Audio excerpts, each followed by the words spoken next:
Hello, everybody, and good evening. Good evening. My name Yeah. is Avery Ocampo. I'm your host for today's episode of Beyond the Mic. Today we've a special guest who is actually starting their first episode with us today as our new co-host. This is Nancy. Um, Hi. she is, and it's actually good to have you actually as a new co-host. That's what we've been looking for a while. Um, can you tell me a bit about yourself? Oh, this feels like a job interview. Well, geez, I don't know. Ask me something else. Um, I would say actually, honestly, because I know as well you and I were in talks this morning. Hmm. What made you want to um join in this join Adventure? this opportunity? Okay. Yeah. So, pretty interesting. Just surfing on Facebook like one does who still has a Facebook account. And I saw your post, and it was inquiring about having a co-host for a podcast, and it just like stood out to me. I don't listen to podcasts. I've never listened to a single podcast until today when I listened to like a clip of one of yours. So I'm like, yeah, I want to try that. I want to do that. I know I can succeed. And so here I am. Because Lucky I you. will say I've done podcasting, or at least my podcast. I've done it for about 6, 7 years. The podcast initially started in 2018.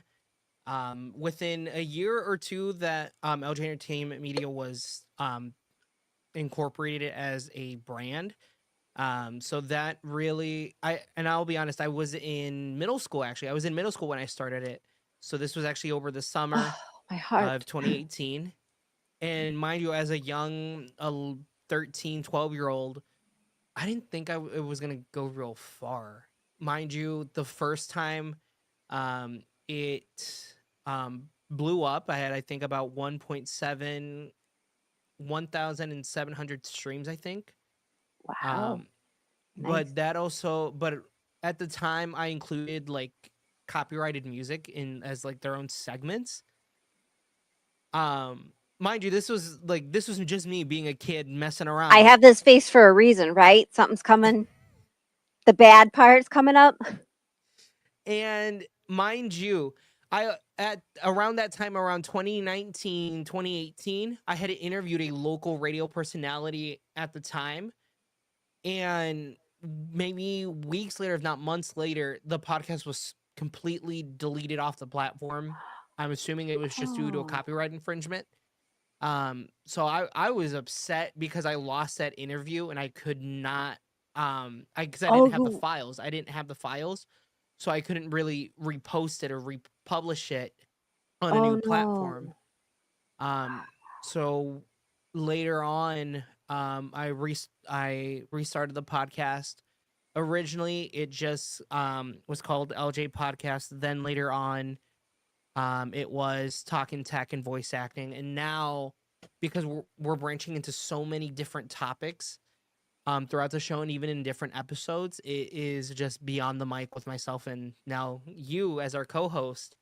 Um, and mind you, I honestly I never really liked doing it on my own. That's why I always had maybe like Mm. friends join in every now and then.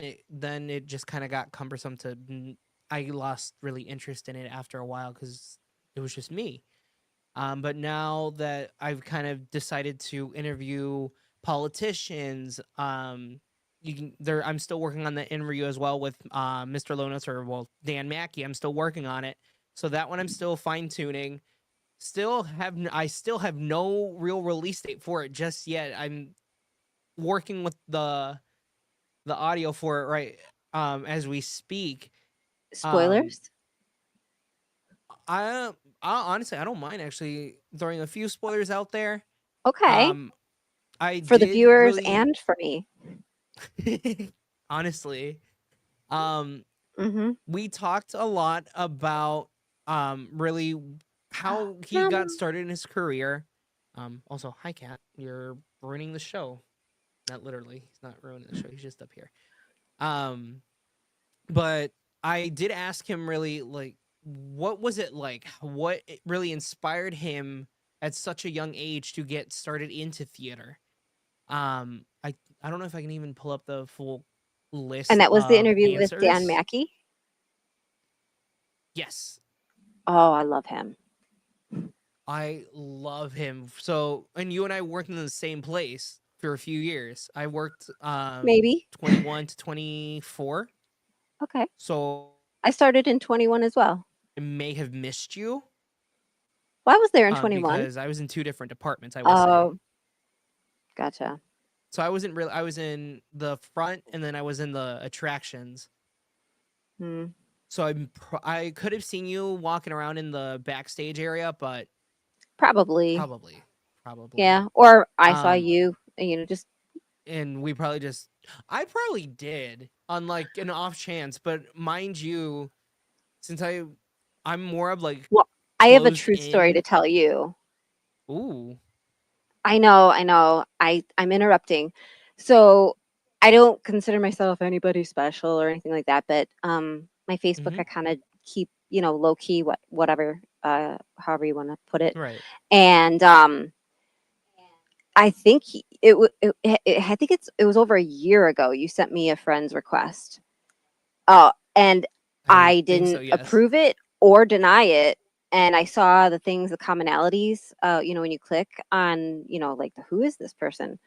And I was like neutral. I was like, I don't remember or know him, but he, somehow he must remember me. But anyway, I think maybe like a couple weeks ago, very recently, I just was like, I'm just going to expand and just, incorporate some new people in my life. And so if I never did that, I wouldn't have seen your post where you were asking, like, hey, who's interested in, co-hosting a podcast? So it's kind of weird how that works. I don't know. But yeah, like Right. you had said before, introvert. Honestly, and even then, for me, having worked, because since I can't I speak. know. Blah, blah, blah. It's I every get day. tongue tied all the time. Me too. That's why I've got water though.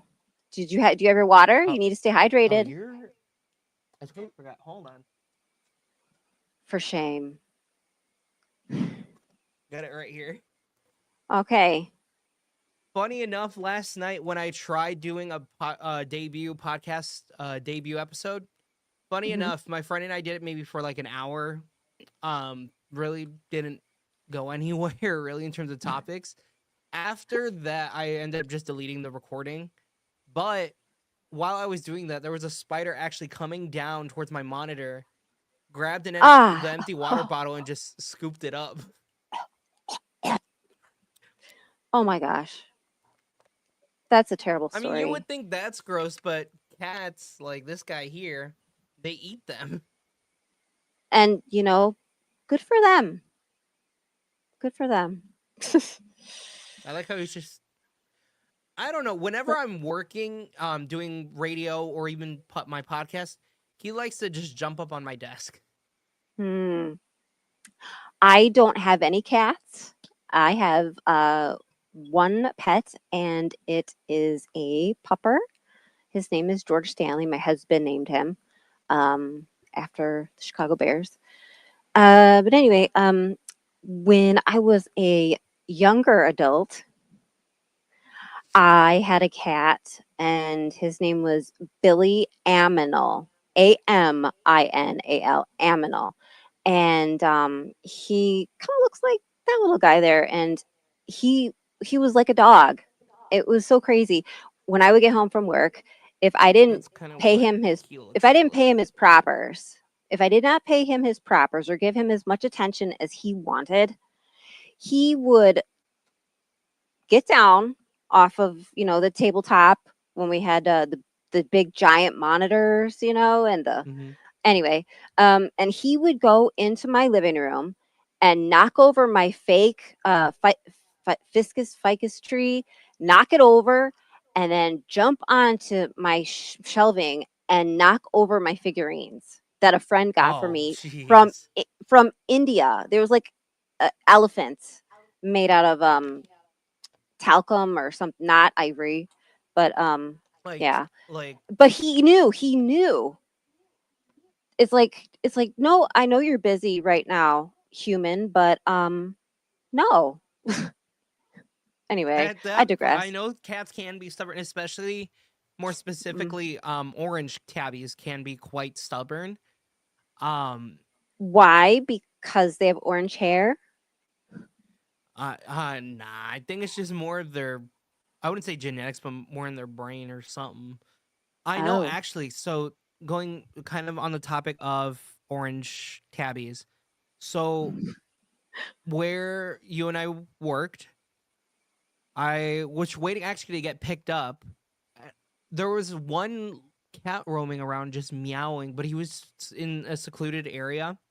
Mm-hmm. After a while trying to coax it out, I even asked around like, "Hey, do you know if this cat belongs to the property?" And they're like, "No, we've never seen him before." And I'm like, "Okay." So after Mm. my mom came around to pick me up, what ended up happening was I grabbed the after coaxing the cat or The trying to scruff. like with I scruffed it, and my mom and I took it home. Yeah. Um Oh. I fed the cat, trying to even figure out everything of what could have been done. But Well, I'm since one glad of you my s- you. cats f- I'm was glad you fed him. that was good. At That's least we important. we we got him fed, set him up. We had a spare litter box as well, so we used that for him. Um, Perfect. I think we ended up what we ended up having to do was lock him in our bathroom because we didn't know what diseases he had. We had to keep him in a Oh, secluded area, so we didn't know if he may have had ringworm or anything like that. So we had to keep him separate yeah. from my other cats. But I also have read too, and I don't know if this is accurate or not, but I've also heard Hmm. like when you get a new cat or dog or some I heard specifically cat, so I don't know why I said dog, but that to kind of keep them into a smaller area, like a room, smaller room, that way they can just kind of decompress and acclimate to the major changes, and that's like a healthier, better step to getting them fully, like, integrated into the family household. Right. So sounds like you had it spot on. I think, and even then, I think the next morning, I had posted on the Lost Pets of, more specifically, of Lost Pets of Lake County. Posted Yeah. there. Um, I posted there. I said, "Hey, cat was found here at the parking lot." A lot of people even asked around, is like, "Hey, is this your cat?" After a while, Mm. and some guy ended up just taking the cat in because we couldn't keep it because Oh, I already have three cats of my own, and plus my one smaller cat, she is intact, so she's not been spayed, and the male cat also still had their testicles intact, so I couldn't gotcha. really risk them mating and having to Mm. have that Yeah. situation later on. Yeah. um Having been in talks with the gentleman, I've gotten pictures, videos of the cat. Oh, He's doing well. um I was Still, gonna he ask looks that. That's well great. fed. Is He looks really well fed. um my family and I, though, still call him just Garfield because he looks exactly like Oh, Garfield the cat. um what did they name him? I have no idea. Actually, I don't, from my message when I had reached out a while back, I don't think I ever inquired what name they chose, or even if they kept just the name Garfield for that cat. Hmm. Well, you know how pets, they get their name, but then you have all these goofy nicknames that just kind of come to be. Hmm. What's like a nickname or two that you have for some of your fur babies, and why, Um, or how to come to be? my younger cat, since she's small stature, It doesn't the name itself doesn't really coincide with her stature itself, but it's more um referencing a creator's meme or video that they posted a while back, where they have a cat of similar patterns and coloring. Um, and I ended up naming my cat, or as a joke, Asteroid Destroyer. And I think one cat or one person I think even named their pet either Galaxy Annihilator or even just Asteroid Destroyer. And I'm like, those names are, albeit funny, but random at the same time because I wouldn't say Wow. original because they're another creator already has those names for those cats. I don't really know what to say. That's It's all awesome. good. That's awesome. Um, although I will say, at least where I work now in terms of hospitality, Yeah, I'm always interacting with kids and their parents, and me too. I work with in the fantasy game, or more popularly known as Magi Quest. Um, Oh, it was is that originally related to oh no, it's probably not. Never mind. Okay. that one. So it was originally owned by Creative, or still owned by Creative Kingdoms. So it launched in 2005. Great Wolf Resorts acquired it around 2010. But by that time, for example, Six Flags Great America, which is a local theme park here in the area, they actually had a version of their game within the park. It only Did lasted they? actually one season, believe it or not. It only lasted one season in the Huh. it only really went through the 2010 season. After that, it was removed. Other places Oh, where the game was housed was in Mall of America in Minneapolis, Minnesota. Um, in Japan, I think in Latin America, and a majority throughout the United States. And this is where, for example, where Great Wolf comes in later on. Majority of their locations do have the game. Some have different versions. Some, for example, have what they call Legacy, which is that 2005 iteration of the game. Some will have the Chronicles, Magic Quest Chronicles, or Guardians of the Realm, or Journey to Save the Light, which is what they call Magic Quest 2.0. And the newer version, which came out in 2021, is Magic Quest Evergreen. So essentially, that's where I work, specifically, because they move me around, but I am stationed in that specific store. And cool. the fun part, whenever I'm activating kids' wands, I always ask, "What do you want your wizard name to be?" Oh, And I ask them that, I'm like, it can be your favorite movie, your favorite cartoon, or even favorite book. If kids are reading books, I doubt they will in this modern times. Um, ebooks. True, ebooks are more popular than that, or even audiobooks too, I believe. Yeah, that's called reading now. True. Um, and I'll have kids do, for example, like characters like Bluey, or I'll have them do Harry Potter. Harry Potter is such a popular one.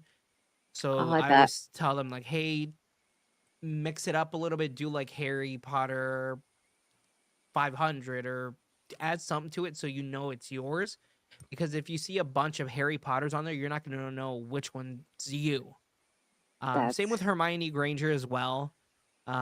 The funny part, though, in terms of the slang or brain rot that's used now, I've had kids do skibbity and oh, that whatever. stuff, skibbity riz raz. Yeah, I've had people do that, and that's where I'm like, what does that even mean? So I joke around with the parents. I joke around and I'm like, that's it, I'm done. And I walk towards the stock room and use my key card to unlock it. And they all start laughing. That's what I like doing, because it's like I'm not upset or anything. I just find it funny and with the name choice, but it's also I want to play along and be like, yeah, I'm out. I quit. Like the parents laugh. They laugh their butts off Oh yeah. from it. I know one time a dad actually did his daughter's wand and put it as Lady Farts a lot. What a great dad. And sometimes though, and I will say this because I mean, I know for example, your parent, my mom's my parent. I've seen Wait, wait, at wait. least in my time, Can you say that again? huh? I'm, I kid, I kid. Okay, so Uh, something your parents, well, in terms of just parents in general, yeah. but I know for example, I did like I know for example you're a mom, and the way I would Surprise. ask is, um, how would you react to someone asking, for example, let's say your child's, for example, 8 or 9 years old, for example. How would you react if a worker, being playful, like being silly, just asked your child maybe like if what the magic word was or if what they would say if they wanted an item?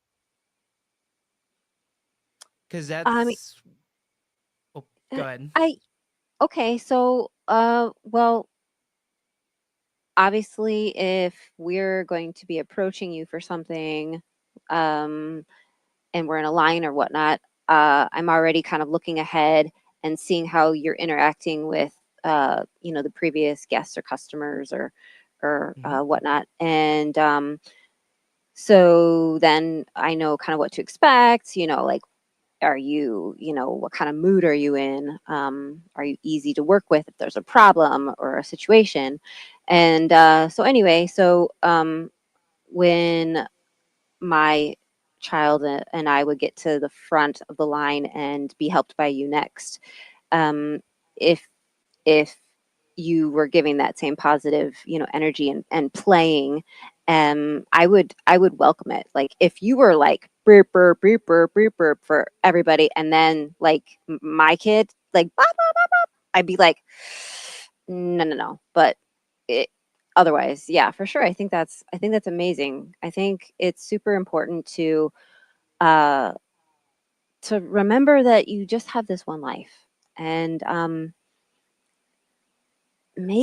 make experiences, make memories, make connections, and they can be found in very unique ways and random circumstances that you can make special. And so I applaud that. I think that's amazing. I Because I would I know would one I would enjoy time, it. when I was working, because where at least there, I know Great Wolf Lodge has this everywhere, but and I know other places do too. They have mining sluice, little like where you pan for the dirt and whatnot. Oh, okay. So, so they have those. I was actually, I think I was working the night shift that day or the morning shift, because this is like a more of an actual interaction that I had. And mind you, I'm bubbly in actually interacting with guests. I'm always, going Oh the yeah. extra mile. Same. And mind As you, standard. I I like a child said, "Hey, or can I have a mining bag?" Or they just practically just said, "Can I have a mining bag?" And my more response was like, "What,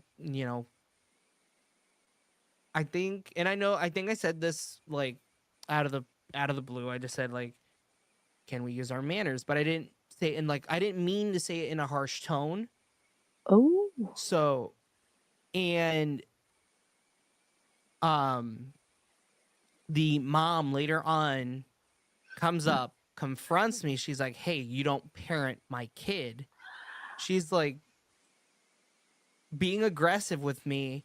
And Oh. mind you, as someone who is neurodivergent and has an anxiety disorder, that's like right up here. That's up Mm, here. And because I didn't expect it either. I did not expect it. And no. so after the guest left, I even apologized. I apologized to her.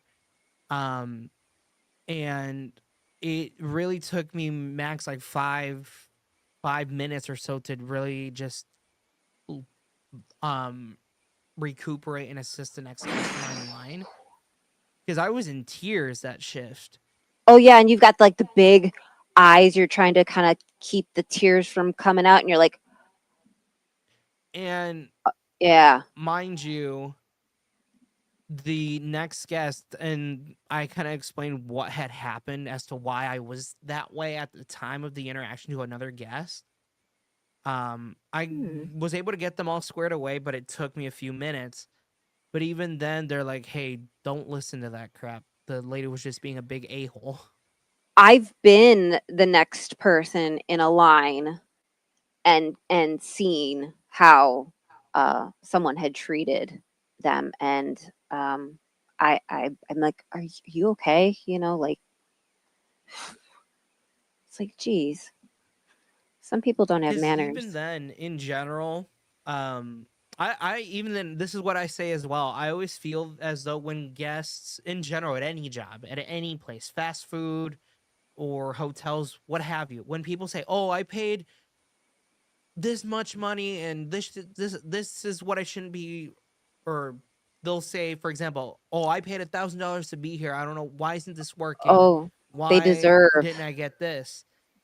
And at the same time, my first reaction is obviously to try and help them, but it's like I always hate, and I know hate's a strong word, but I really don't like it when they come in hot and they start yelling at me, and I always have to say, "Do please do not speak to me that way. I don't appreciate it." And then they get more irritated. They're like, "Yeah, I'm not speaking to you in a bad way," and I'm kind of literally giving them a bit of a side eye, like Well, you that tells currently you are right doing there that already now. that there's something wrong with them, not you. Because if you come in hot like that, you're having a bad day, or maybe you're kind of a bad person sometimes. I don't know. And when I worked at the water park one year, I had scanned somebody in. I was waiting to scan somebody in because I asked, "Do you have your admission?"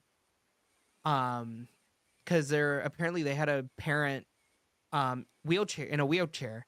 They're like, "Yeah, can't you just let her go past so she can use the bathroom?" And I stood firm because it was a policy that I had to uphold, and I said, "Unfortunately, I wouldn't be able to let them in without a valid form of admission."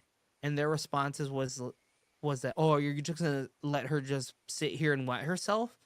And and what I said is like, "No, I wouldn't want to do that, but again, I can't let you in without a valid form of admission. These are rules I have to follow."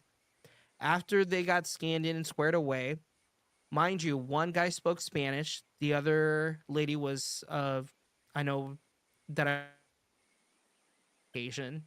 So one was Hispanic, one was Caucasian. The um both of them said vulgarities. Um To you? the Caucasian lady I Ooh. know called, like, they had hinted it towards me, and the Hispanic, I knew the Hispanic male said it in Spanish. So in Mm. my mind, and I joked about this, I still joke about this today, and I say this all the time, is like, if I would have said something in Spanish to him and be like, "Hey, I speak Spanish too, so watch what you say," then I obviously didn't say because Escalate. I would have gotten in trouble, but I would have said that, be like, "Hey, yeah, you said something in a language that I understand. So next time, if you want to blabber your mouth, Hmm. think about what you say." Yeah. Eesh. Wow. That's terrible. I'm sorry that happened to you. It's all right. I've had worse. In terms of what, and kind of this kind of segue into more of like politics a little bit. In light Okay. of right now and what I call Trump's America, within Well, it pretty 2022, much is, isn't it? that is true. I mean, I know in if we're gonna be real. 2022 I was 17. I was still working at the same place, and I had a guest come in, scan their pass, and I asked these kids, "Do you have a pass?" And the guy's like, "No, but can they all go on my wife's pass?" I'm like, "No, unfortunately, you are not able to." And because we since they would see the picture that's on the Mhm. pass, so I would ask, "Is this person here?" They're like, "No," and I've already explained it to them before. Um, but once they were leaving, their parting words was, "I was gay once, but then I woke up." Which even then, I still don't understand what they meant. Yeah, as you say that, I'm like, what does that even mean? Like I It can't really even. makes no It sense makes no either. sense. I can't even make something up like to riz, or I don't know. Is that how you use the to riz with you? I don't know. And I Let's have to know look that up. the member leadership at the time, they're like, "Hey, just give me their pass number, and we'll just ban them or suspend them because of that." Because You no probably said, "I one, don't wanna do that," right? Or did you my, wait, n- I think more of my reaction was just like we didn't get the pass number really. Because it showed up on the screen, but we mm, didn't think about copying it down, giving it to her to suspend it well because it for me it didn't really bother me either. I was just more like, what? well, I think too that's how, people like that get away with that behavior. They become so loud and scary that, like, others just don't even want to engage. They're frozen, like, uh, and just yeah, mm-mm. That yeah, they play that way. It's not good. Um, let's see. I have my notes here for topics. In Okay, yeah. terms of um at least politically, I know there's some Oh, wait, updates am I allowed to regarding be on my both. phone while I'm working? Hmm? Yeah. Okay, good. I thought I'd ask though. No, you're All right, good. Um, you get but it. in terms of politics or any political topics, um, two of the ones that I do want to highlight right now are both the Evergreen, Colorado shooting. There was an update a few weeks ago, maybe like a week ago, or if not a few days ago. Um, Let me pull up the news article before I even open my Yeah, mouth because I'm not trying to put out any missing information or misinformation. misleading Yeah, information. Now, this article I think is directly from CBS Colorado. The student's name is Matthew Silverstone. They are currently in critical condition, or not critical condition. They're still fighting for their life. Um, Matthew was critically injured in the shooting, and has what his family has called a long road ahead for his recovery. This is what his uncle said, quote, "There's so much more to Matthew than that, so much life, so much love." The comments came in a video to Chris Kohler, was released by the Jefferson County Sheriff's Office on Wednesday afternoon, that showed him talking about his nephew and describing what kind of person he is, along with that remains to be a long road of recovery for the 18-year-old. Quote, "He's still fighting for his life every day, and we have glimmers of hope. We take every little baby step in the right direction and celebrate it," said Kohler. But to see him there, it's great when he will squeeze a hand, but at the same time, it's so painful to see that anyone, especially a kid, but anyone would have to endure that. Let's see. I know the shooter, or what people have said though as well, is that the shooter may have passed. I know one student did pass away from the tragedy. Let's see. I'm trying to get all the bits and pieces. Yep, shooter did die from a self-inflicted gunshot wound. yeah. I think, was it a Um, did they name the perp the shooter, Let me or the see. I'm trying to. alleged shooter?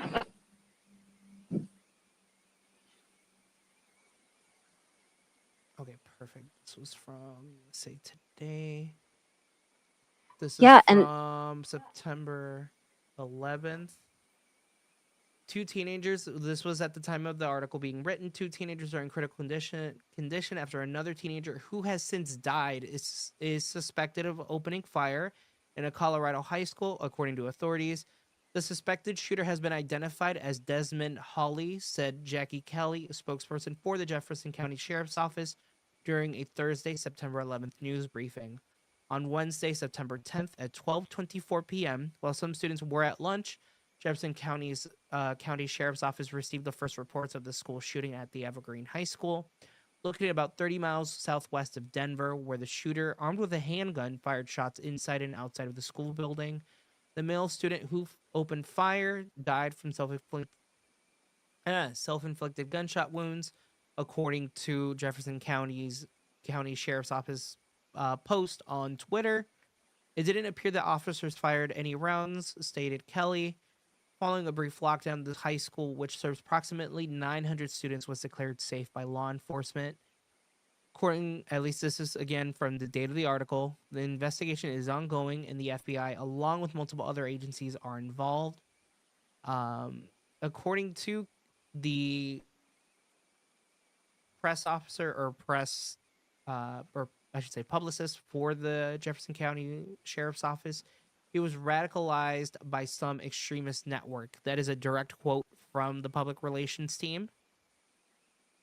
The victims have, at the time, again, the article being written, the identities had not been released. But now, I don't think, at least I'm trying to sort through all the articles right now, the only identity we know is of Matthew Silverstone, who is still currently in the hospital. This article was released by CBS News about 51 minutes ago. Hmm.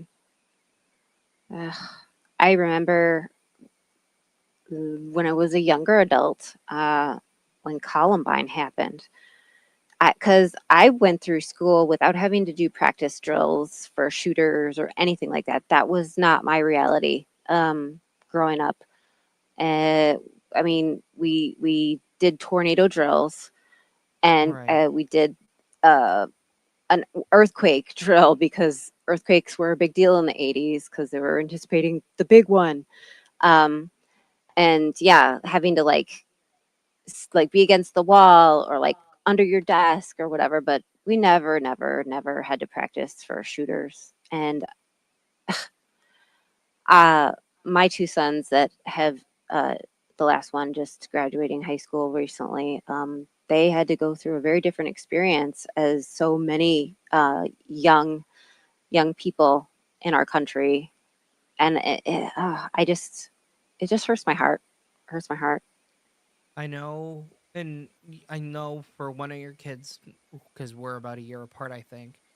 Um, for me to kind of realize that we were both about the same age as the students from Sandy Hook, Hmm. and Yeah. Sandy Hook happened on my son was in December. my son was in kindergarten, and it happened on a day that I believe there was a party, like a little school party, and I was Mhm. going to be a volunteer. And that happened, and I didn't have my TV on. I had a guest visiting. Um, and then I get a phone call from the school, and they had said that they're still having their party, but they are not having any outside visitors, aka parents, for the party or anything of that nature, and they're just keeping it really low key because of the shooting. And I'm like, what?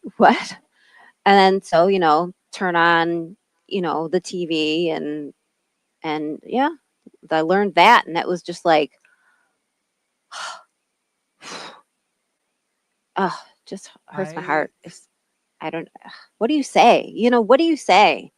Because thoughts and prayers don't work. I mean, I'm sure they right, help, but they don't. They're, yeah, they won't. how do The you way I comfort see it, someone? it's really hard to kind of think about as well because I've even shared the PSA that the Sandy Hook Foundation posted years ago for a back to school PSA, and that even then still sends chills down my spine Ugh, because we shouldn't be really living in fear to go to school. at all, even in No. college campuses, for crying out loud. No one should be living in fear, not even in the workplace either. Yeah, Virginia Tech. I remember that. I think we had one here in the state of Illinois. I think too. I think it was Yeah, in Western NIU. University. I think Hmm. I think it or was Northern. NIU. Was it Northern Illinois? I think maybe you got the click clack stuff. Go ahead, you could check. Fact check me, please. Let me see. But I know Virginia Tech happened before that, and it was just like, oh, I mean, we could talk at nauseum about different shootings. I know It's 40. just There were school shootings. At least this is kind of more generalized. Um, So from 1966 to March of 2025, there have been 2,980 school shootings recorded across the U.S., resulting in 2,385 injuries and 855 fatalities. Recently, a tragic incident occurred in Chicago where a gunman opened fire as students exited a high school, leading to the deaths of two teenagers. These statistics um, highlight the ongoing issue of gun violence in schools within Illinois. This is from the sources are World Population Review, NBC Chicago, and Axios.com. no, Avery. Let me ask you something. So Mm-hmm, earlier, when I said, how I grew up in a different world, uh, mm-hmm. and didn't have those kind of shooter drills and stuff, and but you are of the age where that was your experience. So what do you remember feeling like as you were growing up and you started to realize like what you're doing this practice thing for, and like every year and multiple times a year, so you could try and live through a shooting in your school? Like how Right. not how do you feel about it now, but like Right. How as I you were growing felt up? about it at the time. I know when I was in elementary school, going from Hmm. elementary school up until about middle school, I don't remember exactly. I know in like elementary school we didn't have really any school shooter drills. I know we had the lockdown drills, the tornado drills, but never really one specific to school shootings. I know Gotcha. within that And if time you because this was did, you were probably so young where you were like, "Oh, yay, we get to take a break from, spelling. Woohoo!" You know, and probably I just did know whatever they said, and it was just you got to hang out with, your I know classmate for friend. example, our local police department, which is Gurney Police, they did a training video with Woodland Middle School about 8 or 9 years ago. Okay. This was way before I even went to that specific school. But we didn't. We still had the normal drills, which was lockdown, tornado, and fire drills. But it wasn't until high school, around high school, that we actually had to lock down the building because there was an armed gunman nearby the library, which was off of the Old Plain campus. It was right near our campus, so we were on a soft lockdown, and I was scared. Honestly, I even then it's like people were like, "Yeah, no, we're fine. Like they're not gonna come in." I'm like, "You You have don't even no know what's on the other idea. side. You have no idea. You can't be so sure that they're gonna come in or not." Do you want to just take a chance? Like this isn't Right. this isn't TV. And in middle school, actually, that's when I heard about the Parkland shooting. I was in middle school when it happened. So that's when I really kept just delving into the media in terms of school shootings, see all the gun reform protests and So, everything like that. That's when I saw all of that. but hang on a second. So you were about what age when you said you were like checking media? Probably around 12, 13. So, would you say that you just had open access to that stuff, or like, were you? was your home background like more kind of keeping you in the know and keeping your eyes open as to what's going on in the world? Or I mean, some parents, you know how they are have some controls over, what kind of media Hmm. consumption a minor should take in, for your emotional health, etc. So I was just curious, like, how are you able to Honestly, access? Don't remember. And I'm not I saying like you had bad parents or anything like that. I'm just no, I mean, I was more one to really being unrestricted. I would say I was really on you were unrestricted trusted. access to the internet. My mom didn't really check what I was watching really, unless like she asked me like, "Hey, is someone calling me?" and I'd have to hand her the phone. Well, That's where she'll ask me then. But otherwise, I would stumble on things that I probably should not have seen as a kid. yeah. To even now, I still go back and rewatch that stuff to kind of get a better understanding. Heck, even like for example, for true crime, I always go back and rewatch most of that stuff that I probably watched when I was a teen, an early teenager, Oh yeah, um, you to have kind of you get a seen better the understanding for. meme thing of unsolved mysteries, like falling asleep to, this soundtrack or this, Yeah, whatever. Like that's a thing. So that show was very popular when I was of the age that you were telling your story, like 10, 11, 12, probably before that even too. But yeah, I had kind of free reign when I was growing up as well. And seeing that funny meme, it was just spot on. Like whoever made that, like chef's kiss, because it was totally true. But anyway, I was gonna say, hey, you're already getting the Gen Z lingo. yeah, what? Uh, yeah, Gen Z. Okay, I'm like, uh, I know right now, I was trying to find out more of facts about the state of Illinois in terms of school shootings. We hmm. actually had one today, What? September 17th. This was in Berwyn. Berwyn. This was at Wow. an Illinois middle school. Middle school in Mhm. west suburban Berwyn, Illinois, is closed Wednesday after a shooting near the school Tuesday afternoon left 3 people dead, including the gunman. All 3 died at the scene near Lincoln Middle School, and the incident appears to be domestic related, according to police.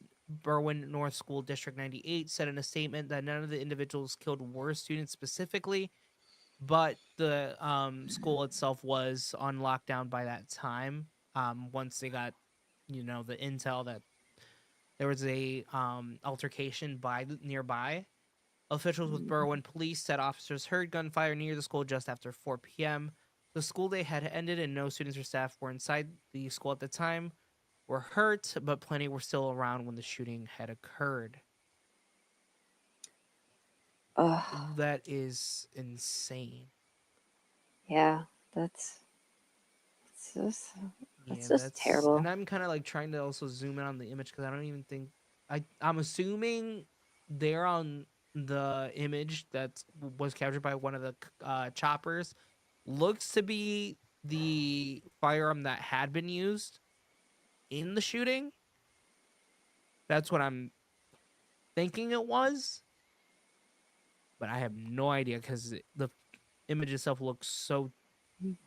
I can't really see up close it, and I don't think if I could zoom in it, be able to Well, we'll see probably anything. find out more soon, a little bit. I mean, Hopefully, I'm gonna because keep tabs on that.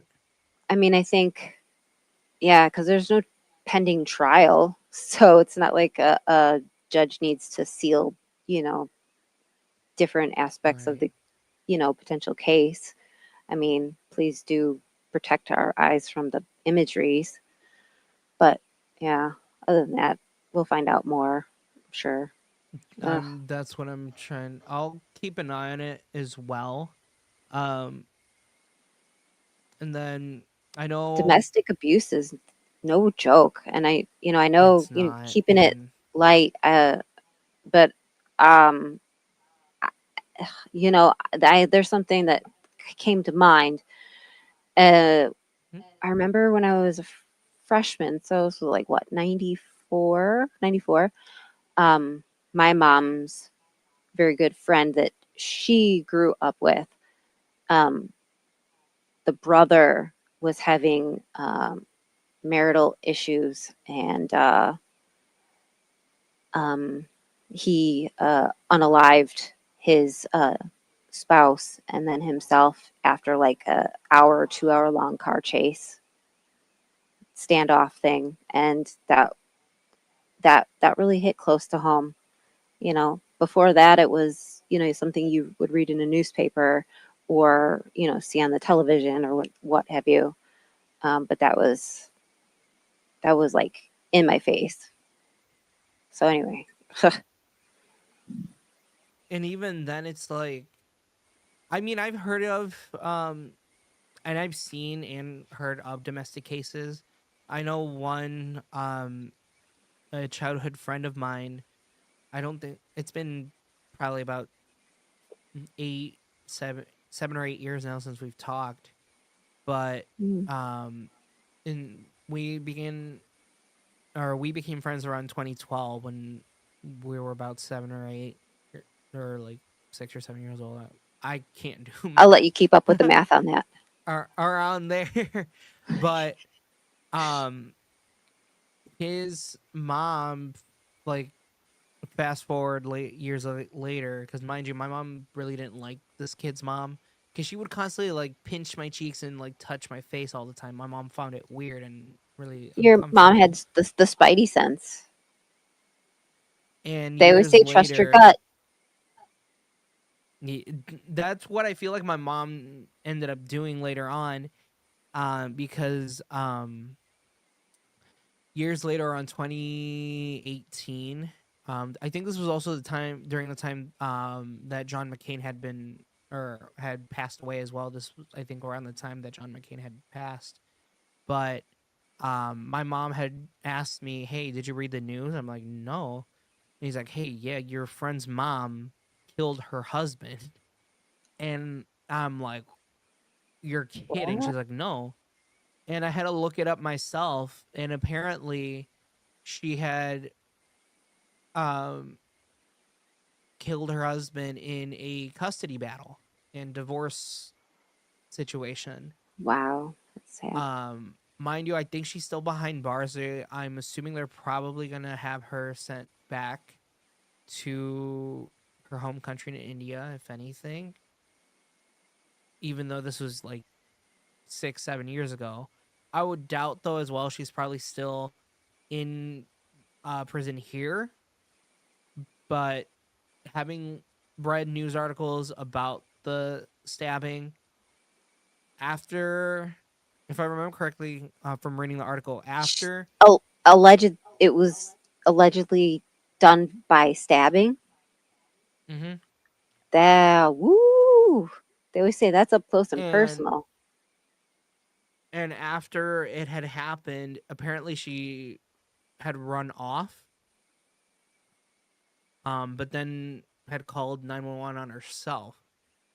Oh. So that's where I'm like, in my mind, I'm like, you ran, but then She you still killed had to get her yourself. And steps in.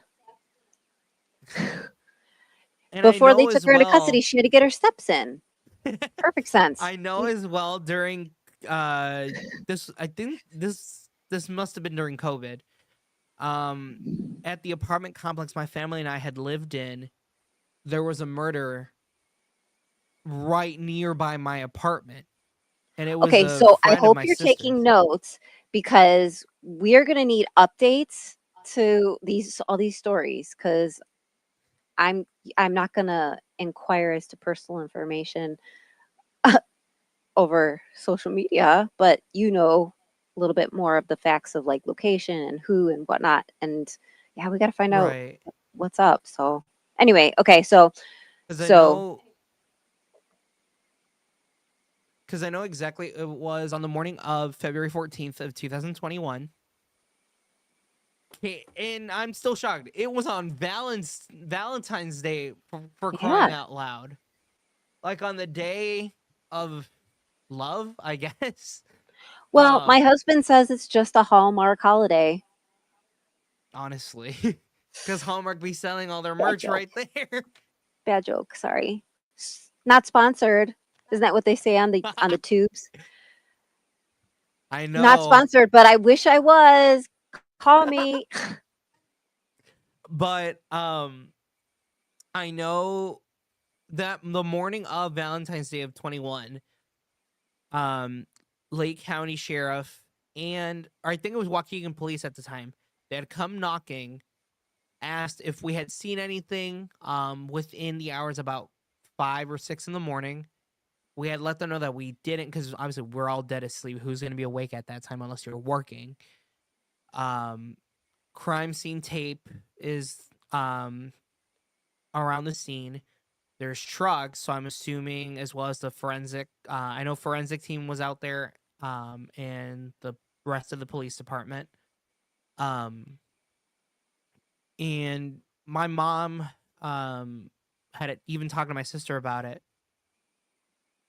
but it wasn't as I would say it wasn't until after law enforcement had left at evening until after that evening and a news article had been published that after finding out the identity of this individual and having spoken to my sister specifically that it Yeah. was the mother of her friend Ooh. who lived in the That's apartment right gotta next be like door. its own pot. That's a podcast right there. It honestly is because even then I'm still more because mind you, ex-husband murders wife. Yeah, this is different. I'm sure So like one of those like, multi-million followers on the social media tube uh might have maybe even done this story. I would if they haven't, somebody will soon. honestly, I would hope somebody at least locally would have done it because even then, Do more respect I to the can't victim. even still think why someone, especially your former spouse, would have the idea to end your life over something. I can't remember if it was I don't think this one was a custody dispute. I'm assuming this was just pure rage and either jealousy. Okay, so you're going back to the article. Okay. Yeah. Yeah, probably. I mean, Because probably I mean even then, usually within violence the is male. article, that is true. That is Yeah. and I personally believe that is true. Yeah, Because well, even then, when I read it's the article, there's no mo. There's no mo. There's no motive listed in the article as to why he did this. So I'm going to assume jealousy, allegedly. rage, or even potentially custody. The one of those three. But I have my doubts because I can't really decipher what the motive is. Be- just because again, she was found in a vehicle deceased. So he must have murdered her, stabbed her Mm. in a vehicle. Because obviously, no one would just be in a vehicle like that unless you did it in the apartment, grab the body, put the body in the vehicle. Well, not to be morose, but you could totally find that out. It would be in some information as far as like how much blood was found inside the vehicle because once a person's heart stops beating, Right. then they have less blood exiting out wounds. So I think that's I know one of the ways how they determine location. because I know as well, considering the recent passing of conservative commentator Charlie Kirk. Who? Um, Charlie Kirk, who was a Who? political commentator. I know. We've heard the name a lot this week. I was just Um, being silly. mind you, me who, for me personally, I don't have really. I'm not neither conservative or liberal. I'm literally just in the middle. Because yeah, my views may be leaning liberal or conservative at certain Well, points. So certain but points I may not agree on things. but the thing is it was a human being. Yeah, Yeah. I mean, and he kind of predicted his own death. his own murder, Right. um, uh, and gave it made it okay, as a I don't know what the quote was, but, that it's an acceptable amount of casualties per year, Let me look up his something, but quote real quick. I don't but and you know what it's like, if you say anything like that, then you have people jumping on you or, like, unfriending you, and you can have no discourse or, like, it's ugh, I don't know. So You found the this article? is a quote directly from Charlie Kirk. Mhm. This was on April 5th, 2023. Quote, I think it's worth it. I think it's worth to have a cost of unfortunately some gun deaths every single year so that we can have the Second Amendment to protect our other God given rights. End quote. Mhm. Yeah, and I mean, I I don't agree with that. I don't agree with him in that. Um, I don't think any death is acceptable. Right. Uh, I Even wanna then, prevent like, all deaths, even, of people that I don't agree with or don't have similarities to. It's like, I'm right. sorry, a human is a human. Because even then, like, he was more like and even then, I've said this before. Like, I get it. He was a bum. I will say that he may have been a huge bum to people spouting hate, racism, and other like rhetorics online on his podcast, whatever. But in the end, he shouldn't have gone out that way. No Yeah. one should. No, absolutely not. Mm-mm. Because, like, No. for example, the amount of social media presence of people celebrating or cheering that he was assassinated is astronomical. Yeah, and it's widening the divide because you get automatically lumped in to that if you say anything like, you know, I don't think, he should have, been murdered, but I also don't agree with, things that he said or Right. stands for. Like you say one thing, do you automatically get lumped in with the like hee hee hee yay type of group and And even then I will say, like, mind you, there was a Jubilee episode, which is they have a series called Surrounded.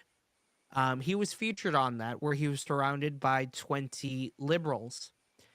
He was asked verbatim if, or actually he this was a reference that was made, that if his loved one, his child, was SA'd, oh, we're going would oh, would this is he like kind make her follow through with the right, pregnancy if that's that were exactly to what he had said.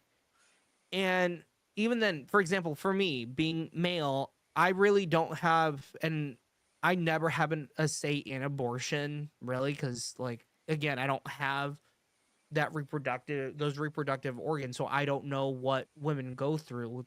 well, And in all if 50 states, there's no state law that got to that governs a man's body, but for women, there is. Isn't Mhm. that's a little funny? It's I I can never understand why our government is like that, really. But even then, with that said, with what the the liberal, I hate using the word liberal half the time. I hate it. But the It individual, doesn't even mean the same thing anymore. It doesn't. because I It's feel been like hijacked. the a right wing people are using it as an insult. Oh, these liberals are, or these darn liberals are celebrating the murder or whatever.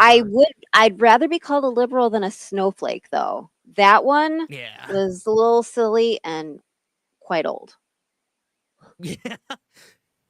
But even then, I'm from what I've read as well and seen from the episode, I don't even then I don't even agree that you should still allow the child to, have the baby, at least in my opinion. because I don't know if the parents are even going to take care of both kids, the child who had the other child. Um, but even at the same time, if if you were assaulted in that, if you were SA'd, in my opinion, it's up to you. It's really up to the individual. If they want to keep the baby, go ahead. If they want to go ahead and do the And abortion, either that's way your is hard. God-given right. Either way is traumatic. Because even then, I know this was I can't remember what state this was in, but I know this was a woman who was deceased. Hospital used her body as an incubator. Yeah. I can't remember where this was. Well, she's probably like had an incident and was like maybe brain dead, but was pregnant, Yes, and she so was brain dead. She was they clinic. sustained her bodily functions, so that the baby. Oh, yeah, they that's And I who so you're looking into the story. Do you know, like, yes, was it a spouse, or was it her parents? And it's not just for context. Which group wanted to keep her alive, if you so will? this was from People magazine. Brain dead Okay. pregnant woman who was kept alive due to Georgia abortion gives birth to a 1 pound baby, so a preemie. Nearly 4 months after she was declared brain dead while pregnant, a Georgia woman has given birth and her family is now preparing to take her off of life support. On February the 19th, Adriana Smith, a registered nurse from Atlanta, was declared brain dead after suffering multiple blood clots in her brain. She was about 9 weeks pregnant at that time. Following the 2022 overturn of Roe versus Wade, Georgia enacted a ban on abortion after 6 weeks gestation. According to law, no abortion shall be performed if the unborn child has a detectable human heartbeat, except in the event of a medical emergency or medically futile pregnancy. In the state, medical emergency is defined as a condition in which an abortion is necessary in order to prevent the death of the pregnant individual or the substantial and irreversible physical impairment of a major bodily function of the pregnant woman. However, in Smith's case, it is considered a legal gray area, and doctors reportedly told her family that she is brain dead and no longer considered at risk. They are legally required to maintain life support until the fetus reaches viability. Smith's mother, April Newkirk, told 11 Alive that after nearly 4 months, her daughter gave birth to a son at 4:41 a.m. on June 13th via emergency cesarean section. The newborn, named Chance, weighed about 1 pound 13 ounces and was taken to the neonatal intensive care unit. He's expected to be okay, she told the outlet. He's just fighting. We just want prayers for him. Just keep praying for him. He's here now. Newkirk also said that she is now preparing to say goodbye to her daughter and take her off of life support on Tuesday, June the 17th. It's kind of hard, it's hard to process, she said, tearfully noting that they celebrated Smith's 31st birthday over the weekend. I'm her mother, she continued. I shouldn't be burying my daughter. My daughter should be burying me. If I could say one more thing to her, I guess I would tell her that I love her and she was a great daughter. End quote. Newkirk previously told the outlet that keeping Smith alive despite her being brain dead was torture, especially for her 7-year-old girl who believed his mother was just sleeping. She's been Oh, breathing through machines for more than 90 days, she said. At the time, it's torture for me. I see my daughter breathing, but she's not there, and her son, I bring him to see her. Additionally, Newkirk said that they were told that doctors are not legally allowed to consider other options. She said every woman should have the right to make their own decisions, and if not, the decision should be made by their partner or their parents. Emory Healthcare, which runs the hospital, told the Associated Press that although they cannot comment on an individual they consider the state's abortion ban. The hospital uses consensus from clinical experts, medical literature, and legal guidance to support our providers as they make individualized treatment recommendations in compliance with Georgia's abortion laws and all other applicable laws, Emory said in a statement. Our top priorities continue to be the safety and well being of the patients we serve. Newkirk told 11 Alive that they don't they tongue tied that they don't know if they would have chosen to end their daughter's pregnancy, but not being given the choice made the experience more painful. Quote, she's pregnant with my grandson, but he may be blind and may not be able to walk and may not survive once he's born. She told the outlet, this decision should have been left to us. Now we're left wondering what kind of life he'll have and what we're going to be and we're going to be the ones raising him, I've got end some quote. thoughts though. Mm-hmm. So I'm not like a legal expert or anything like Oh, that, but floor's all yours, by the way. I want to let you go first. oh, me? Mm-hmm. Okay. So I'm not a legal expert, but I know, different states defined, you know, this is there's, the words and the actions as they saw fit, and it varies by state. But the thing is that I wonder, it was popping through my head when you were reading the article, and I was paying attention, I promise. Um, the ACLU uh, is always looking for a good fight, something that can get, big attention, right? And now I don't know this family. My heart goes out to them. It terrible, terrible, terrible tragedy situation. I mean, I can't even imagine. But what, as an outsider, what my thought was is, like there would be, I think, the ACLU that would like take up your case if you really wanted to have your daughter taken off of life support and not have the birth occur. Um, you know, they're the parents. She's not the pregnant woman was not, married. So I just wonder, like, how how if the parent or mom didn't want it to happen, why they didn't fight to like have her taken to a different hospital, like, like transferred, released to another state for better care, where options were more available. Like I mean, we live in, this time, and some laws are crazy backwards, and but there's still, I don't know. I'm probably not making very much sense, but I guess just from an outsider perspective,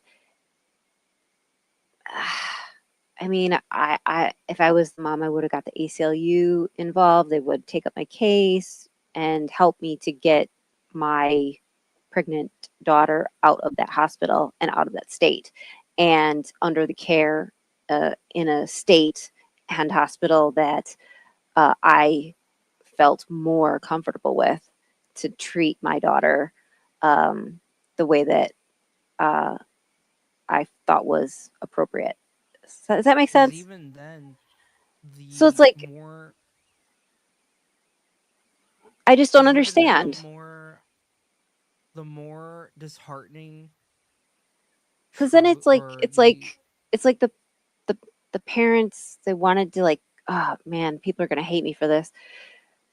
Like, oh, I'm saying like because I don't want to say it, but um, I feel like potentially maybe the parents wanted to be like, oh, we're, being made to, have our daughter have this kid. How terrible is that?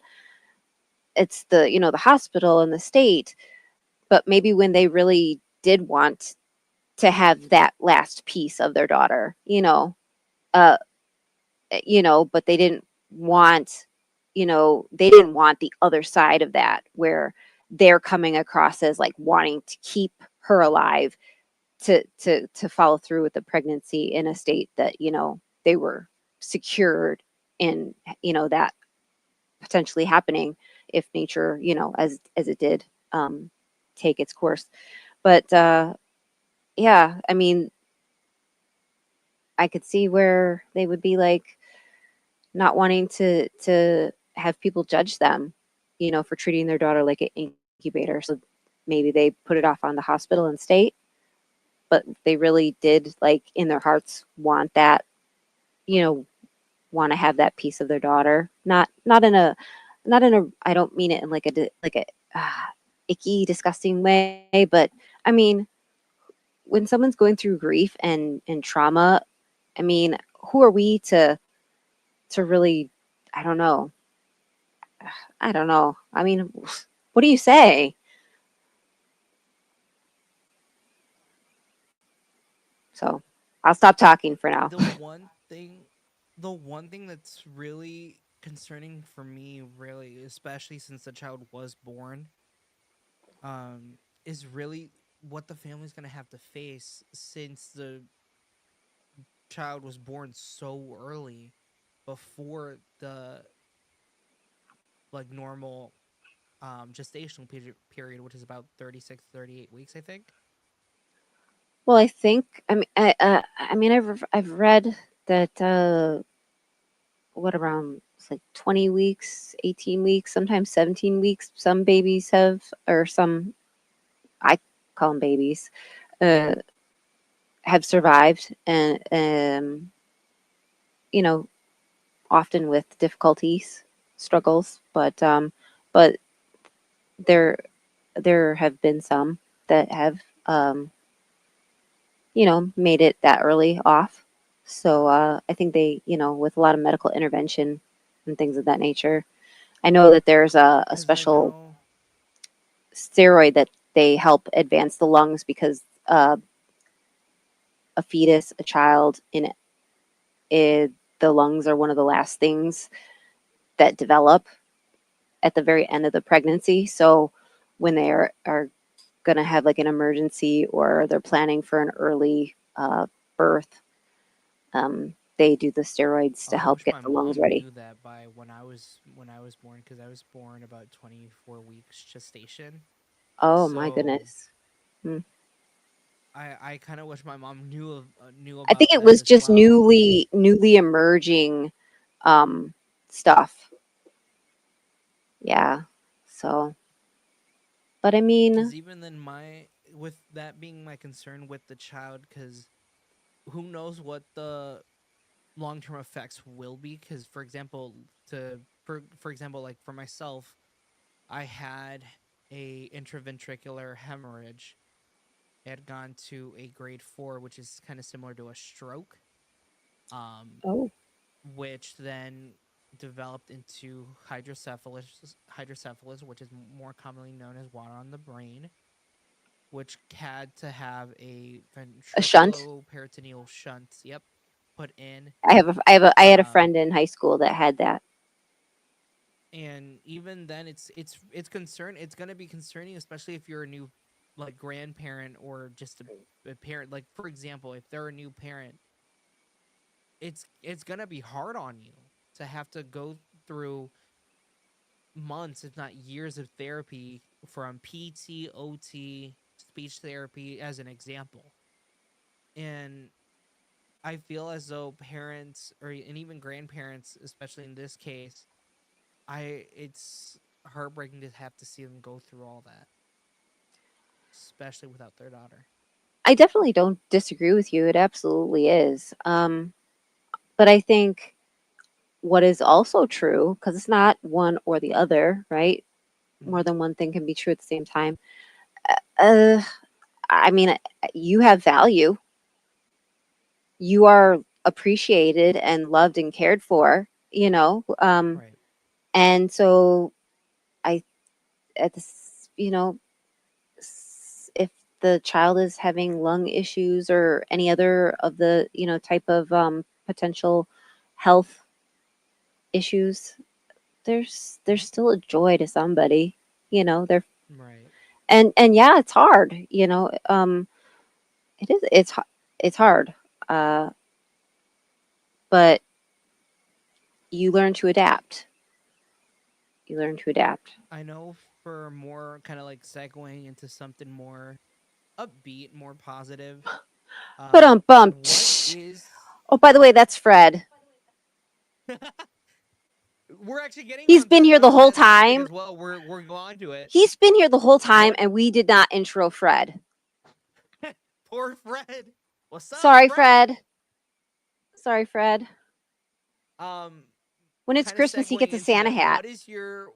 What is something memorable? I like What is your memorable. most memorable Halloween memory? And like, what are your favorite Halloween stores that you like to visit throughout the None year? of them. They're all What? dangerous. Dangerous on the wallet. None of them anymore. What? Uh, Not even Spirit? I had to go there twice for some things, but I'm jesting with you. I love Halloween. I love I'm like and like the beginning of August. I'm like, bring it, give me the Halloween stuff. Ha!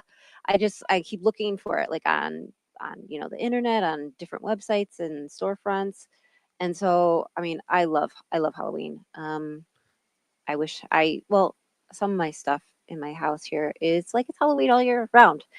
Uh but as far as favorite memories, geez, uh, I mean, I got a lot of stories and stuff like that. One thing I would say is what I really enjoyed when I was maybe I don't know 11, 12, 13, junior high, and it was actually called junior high because we had where I lived elementary school, we had a middle school for fourth and fifth, and then we had a junior high for sixth, seventh, eighth, and then high school. And I learned that my son, when he was younger, tried to correct me when I called his school junior high. He's like, "No, it's middle school, mom." And I'm like, "But you're in seventh grade or whatever." And he's like, "Yeah."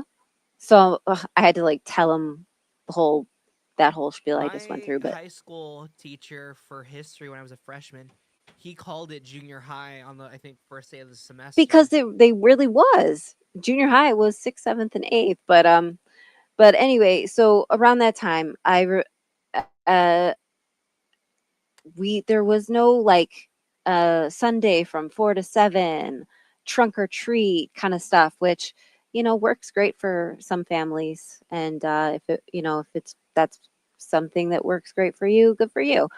Uh, but uh in junior high, when I was in junior high, I mean, we just trick or treated until our bag got too heavy, or I mean, it was late.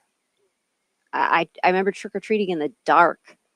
And I lived in a neighborhood that didn't really have a lot of street lights. It was older houses, um, so it pretty dark. But I remember it was so worth it that one year, even though I had a really long trek home with my big bag by myself, because this one house gave a full size candy bar. Woo! I Silliness, feel like but that's one of the houses I would love to go to. I remember one year family and I we went trick or treating in a neighborhood I think in either Gurney or in our city of Waukegan. Um I think I don't remember what my sister was dressed as, but I was dressed as like a Grim Reaper, I think. Grim Reaper or maybe Um, Scream. I think so. I don't Yeah, remember you and what everybody exactly else, I was right? dressed as. Um, but I remember that at the house that we went to, I looked at my mom and I'm like, "Mom, I gotta pee," and then she's like, "Oh my god!" And then the person who was handing out the candy, they're The like, "Do you homo. want to use the bathroom?" And so they let me actually use their restroom. I'm like, that's a first because normally nobody would, let you use their own restroom. So now you know that if you're ever on the go and you need to use the bathroom right away, if you're nearby there, you could be like, got it covered. At that point, yeah. Um, Wow. I That's remember crazy. one year at the apartment complex that we lived in. I told my mom, I was like, let's go trick or treating around How like do you the trick or treat in an complex. apartment complex? I don't mean that trying to sound ignorant. Mhm. I was just house to house and Honestly, lots of walking and no, sometimes accidentally stepping in it was dog like a new poo. thing for my family and I. At the apartment complex that we lived in, um, we would go around the various buildings. So we would start from almost towards the reception or the front office, because Oh, okay. then we would start walking around the road towards any of the other buildings. Although my mom was cautious, she's like, "Hey, just be careful. There's no like razor blades or drugs," because she didn't want us to trick or treat at the apartment complex. Like, yeah, just be careful of razor blades and drugs, because those apartment complexes that we lived in were known to have tweakers. Oh, well, yeah. And I was thinking too, like even in like the ritziest of neighborhoods, I mean, you're still gonna have shenanigans and or people with backgrounds that are not good. They just haven't been caught yet, so they don't. There's no, um, documentation, if you will. Right. So it's like you got to be cautious. And I know they have these lists for parents, where people have to report where they live because they've committed certain offenses. And for the public to have that awareness, but I still always felt like okay, those are just the ones about, you know, but you got to treat everybody with uh, a level of discernment, even if they look all I flashy. I remember a few years ago when my mom and I actually did Grubhub as like a side hustle during the pandemic. One year, I helped her kind of deliver to this one apartment, and it was in the apartment complex that Was we it a one actually pound used to live baby? in. Bad joke. Cut that out, okay? I will. Or not. It's up to you. I'm a nice I person, can I always swear. like cut it, like snip it out, and just send it to you as like a blooper. Whatever you want, Avery. I'm okay. It's fine. Oh god. Honestly, You know, it's because honestly. I'm bad with like dark humor myself. I'm bad with that. Oh, yeah. So you're doing Grubhub with your mom as a side hustle during COVID, and you went to um, deliver. See, I'm listening. I I'm paying went to attention. I deliver really to a am. I went to deliver to an old apartment that we lived in. And as I go to knock the door, I notice that this guy had a swastika on his door, and I'm like, "You've got to be kidding me! I'm delivering to a Nazi." And I say, and that's the way I'm saying it now, because I didn't know if what this guy's affiliation was or anything, but all I saw was the swastika, and I'm like, "You've got to be kidding me!" But in the end, I still delivered it. But even then, I'm like, "Yeah, Did I'm they not open the delivering to this door, guy or again." were the instructions to like leave it on the floor in front of I like? think Did you see a person Honestly, I think I just ended up just knocking on the door and just and giving then it to them. running? But after that, and and they didn't really do anything really after that. They just said thank you. But that's where I'm like, why am I delivering to a Nazi? Yeah, but there also too there are other cultures that had incorporated that symbol before the Nazis even did. I know that much. Like I think uh, Indian or um, uh, very old cultures, and it does not it did not mean the same thing. Like what what you and I know it to be. It Right. was snatched. But I anyway, I'm know. gone off a tangent. So maybe they were, that was part of their heritage, and they're actually not Nazis. They're from maybe like the Right. culture, It and could it be from has a one of completely those different. cultures as well. Yeah. I remember one year. Oh no, actually no. This was actually when I was working at fast food restaurant. I go to I go to like give this guy his food, and as I'm like looking on the back of Did he because use his as I'm manners? walking, No, he did. He did. You didn't have to remind him? He I You didn't walked. have to parent him? Nah. That's good, that's good. No.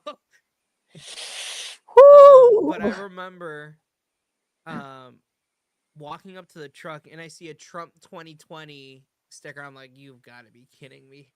And mind you, the guy was nice enough to give me a tip. So the guy was nice enough. Like, I'll give him that. He was nice enough to say hello and everything.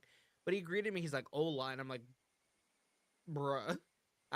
Because I'm more of like, people don't automatically assume I speak Spanish, but that's where I'm like, why do this? Because even then, for me, like, I don't find it offensive. I just find it annoying when people do that as like a joke or being like satirical. I guess Mm. for me personally, it's And always you don't annoying when people do that. often you don't even know, like, if they're coming from a place of goodwill, or they're sometimes, I mean, Or it depends or on their malice. facial, the tone, the situation, but sometimes, I mean,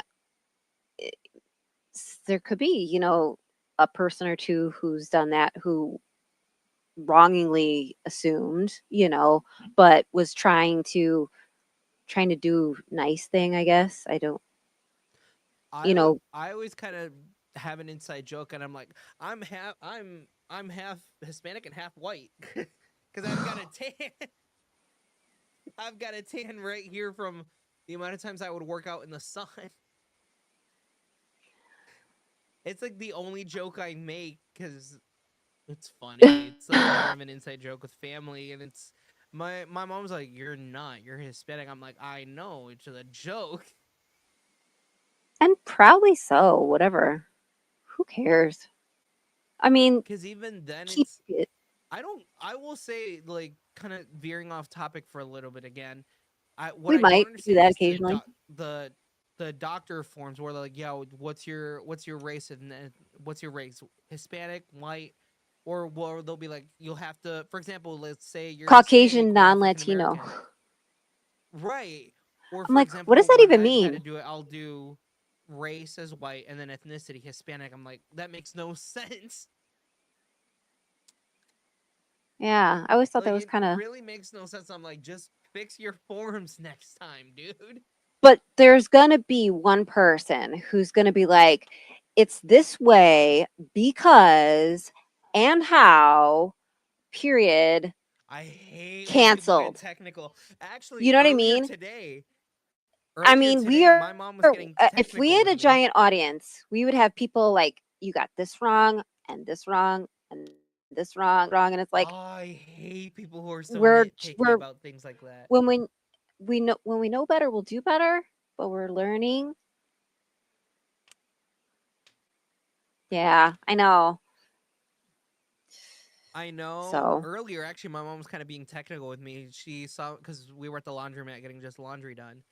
And as I'm folding a pair of pants, she's like, no, no, no, you do it this way. You fold it in there is between. a wrong You way. grab like You grab the the butt crotch to make it part. straight out, so it's like a perfect Right. that. Yeah, or else it's crumply and it gets like semi-permanently crumpled that way until the next wash, if the person who's folding it folds it correctly. That's what my mom was telling me about it, and she was showing me. Yeah, And then I'm like looking at her, you I was pull like, out the why are you crotch being part, and then technical about it? you line up the thingamabobbers on the, the two things on one on each side, like, jeans, the Hmm. things. Uh-huh. Yeah, sorry. Oh my gosh. No, you're good. Toilet paper, And even up then, or under? Over or under, I right? no, I know as well. My mom, because I was hanging everything, or I was putting one of my shirts in the hanger. She's like, Did you hang you it the have to wrong hang it a side? certain way." Yes, Yeah, that too. Yeah, yeah. and I'm like, I And don't get it. Okay, I'm just doing it whatever way I want. yes, my husband, my bless him. I love him. He's an awesome person. But when he does laundry, he just, like, he'll grab a hanger and just, put it in through the neck. Doesn't matter which, side is front or back, when the Right. hook is hanging on, in the closet. But I'm like, this person, their front gets to be on this side, and, Yours goes on this side, so you have to hang it from this way because when you're in your room looking in your closet, it's easier for you to see the front of your shirt when it's faced this way instead of having to take your whole body and cram it against a wall or a corner to see what Right. your shirt looks like. I mean, how everybody like gets that? I don't know. But that's why, you know.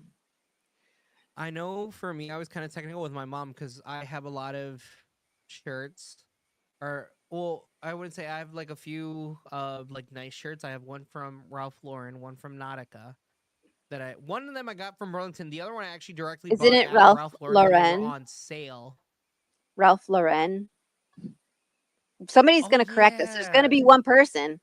They're going to come at one. you. Well, there's someone on there. Cool It's thing though, Ralph when because Lauren.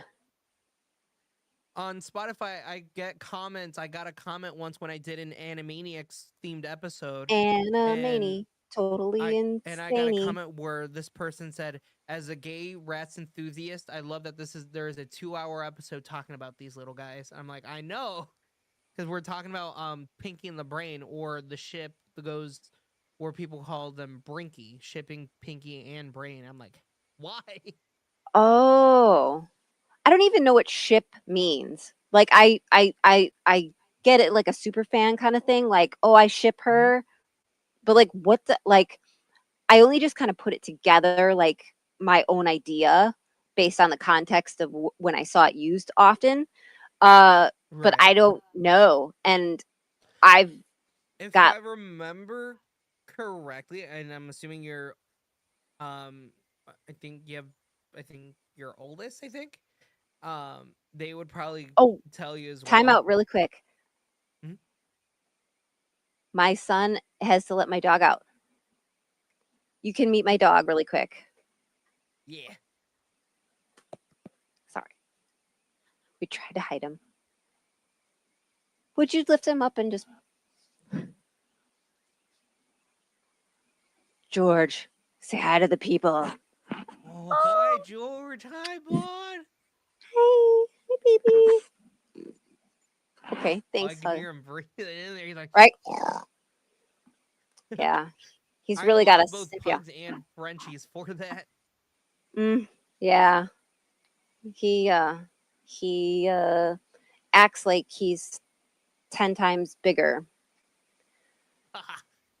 Yeah, um, he's pulled me and knocked me on the ground.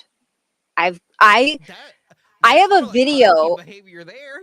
I have so I have a video where I was videoing something, I don't know, while I was simultaneously, and this is me not being smart, uh, letting my dog out from my stone porch.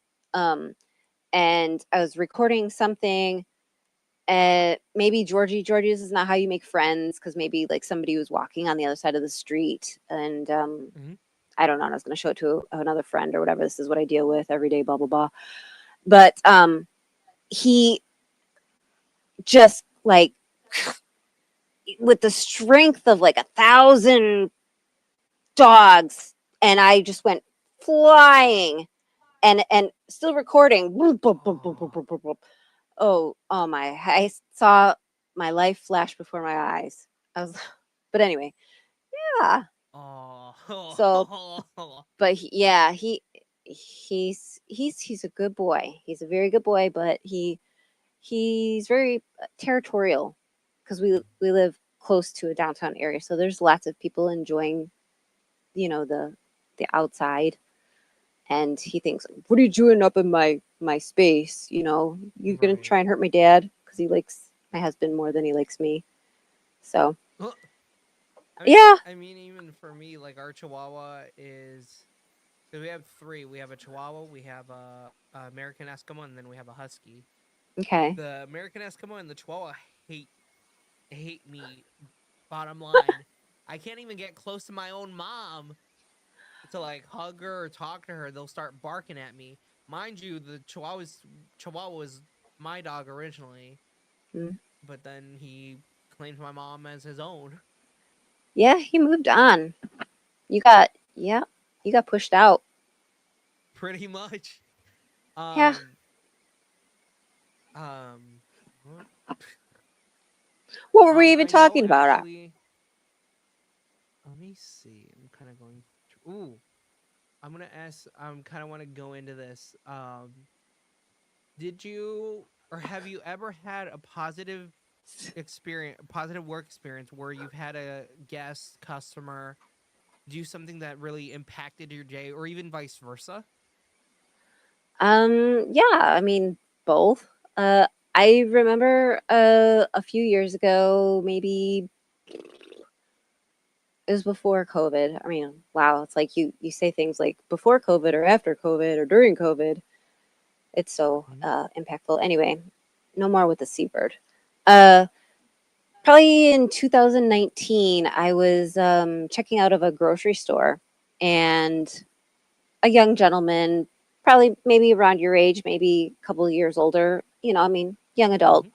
was working the register and scanning my items. And at the end, he said, thank you, miss, or did you find everything that you were looking for, miss? And I mean, I'm not really self conscious about my age. If Mhm. I ever make any like mention of it, it's kind of like a joke.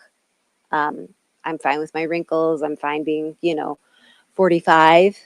Um, it's been a nice journey. So yeah. But I remember in that moment how words can hold so much power, and it's always we often thought of words as like powerful as in hurtful, but we think less of words as like like positives. I know it sounds silly, but I mean, really, collectively as a society, we're negative people, you know. But he said miss, and I just was like, I don't know why, but it just made me feel seen, and I I was like, I'm gonna call every you know female identifying person as miss instead of ma'am. Or what I dislike greatly, I didn't want to say hate because hate is just a very strong word. Mhm. Hey. I um is when they call you honey, hun, everything okay, sweetheart, like at a restaurant mostly or something like that. I'm like, I do not know you. You don't get to call me hun. That's like a pet peeve of mine. I don't know, but Yeah. I have weird I don't know. So miss. So I use that for every female identifying person, and 99.99999, it they just, I don't even know them. I don't know, whether they care about their age, whether it bothers them or not, or whatever. They just kind of like they boop, perk up, and so I'm like, wow, it's just magic, magic. Because who gets to decide when you go from being a miss to a ma'am anyway? So I I just know say actually miss. there was a few experiences that I've had that were positive. Yeah, I so know say miss. um I know one time actually I fake drink um that because it was empty, and I was like, oh shoot, it's empty. As I'm like picking up, but I'm like, I'm not gonna go. But then I just out myself. So you're welcome. you're good. Um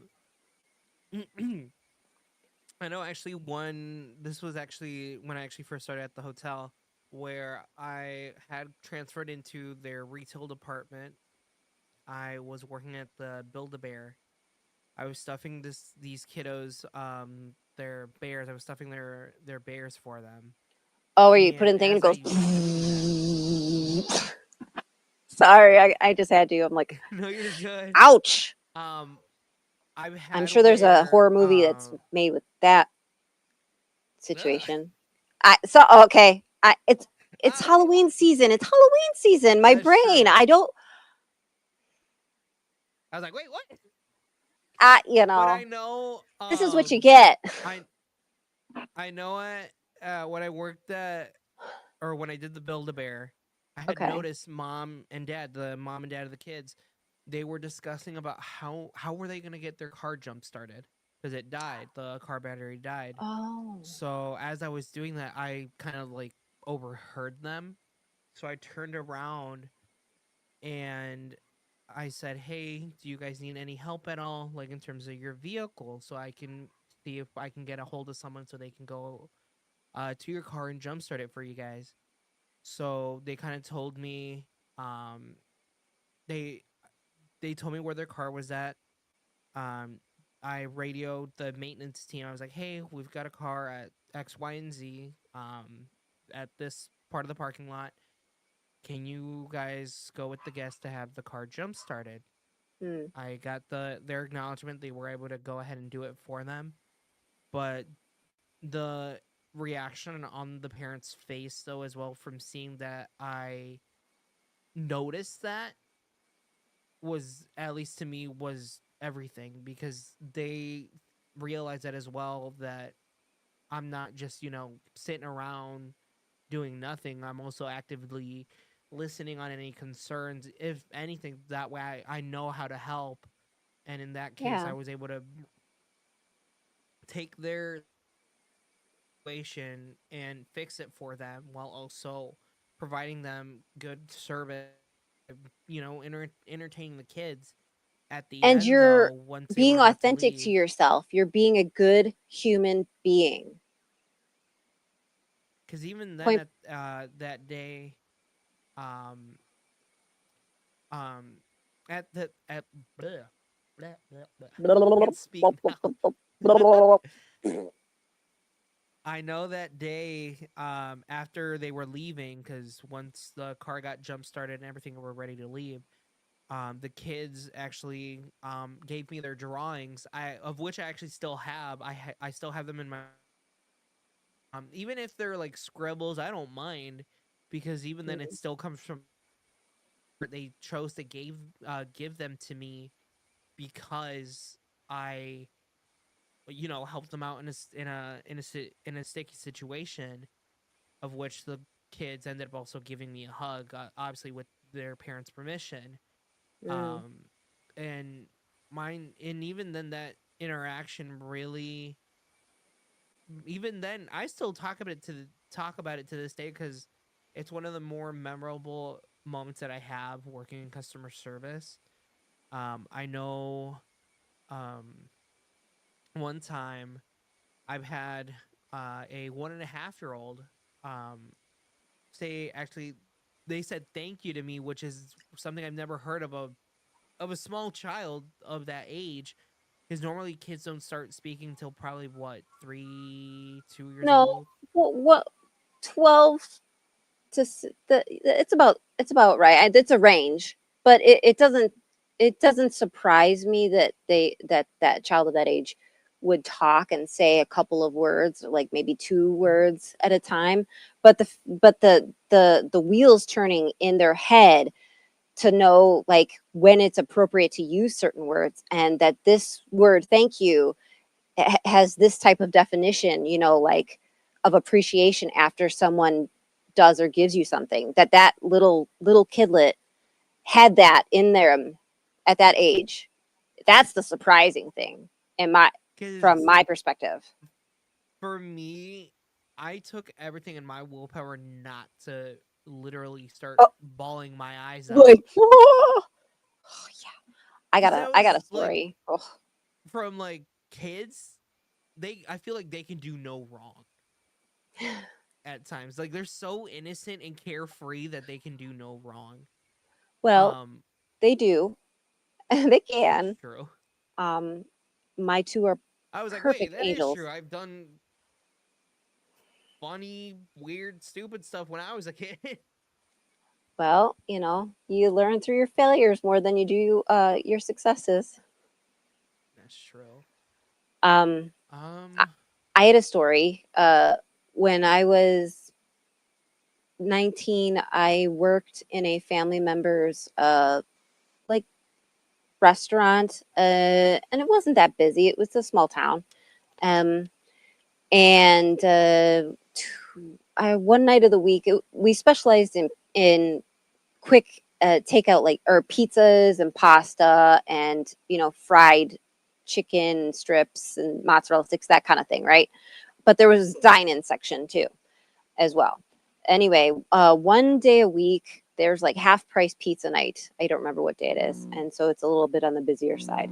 Was, and I remember this man and three kids came in, and they were, I mean, elementary age, 5, 7, maybe 8, 9, and I clearly could tell that the gentleman was inebriated, um, but kind of keeping it together because he put in a pizza order. I don't know if he walked there with the kids or drove or any of that nature. I don't know, but the part that I wanted to get to was these, and I was polite and kind and, all the things and everything, and I served them for the duration that they were there waiting for their order. But these kids, they knew that there's something off about their dad. They knew it, even though I was pretending like it wasn't, just to not make a scene, a deal, for the kids, for anybody.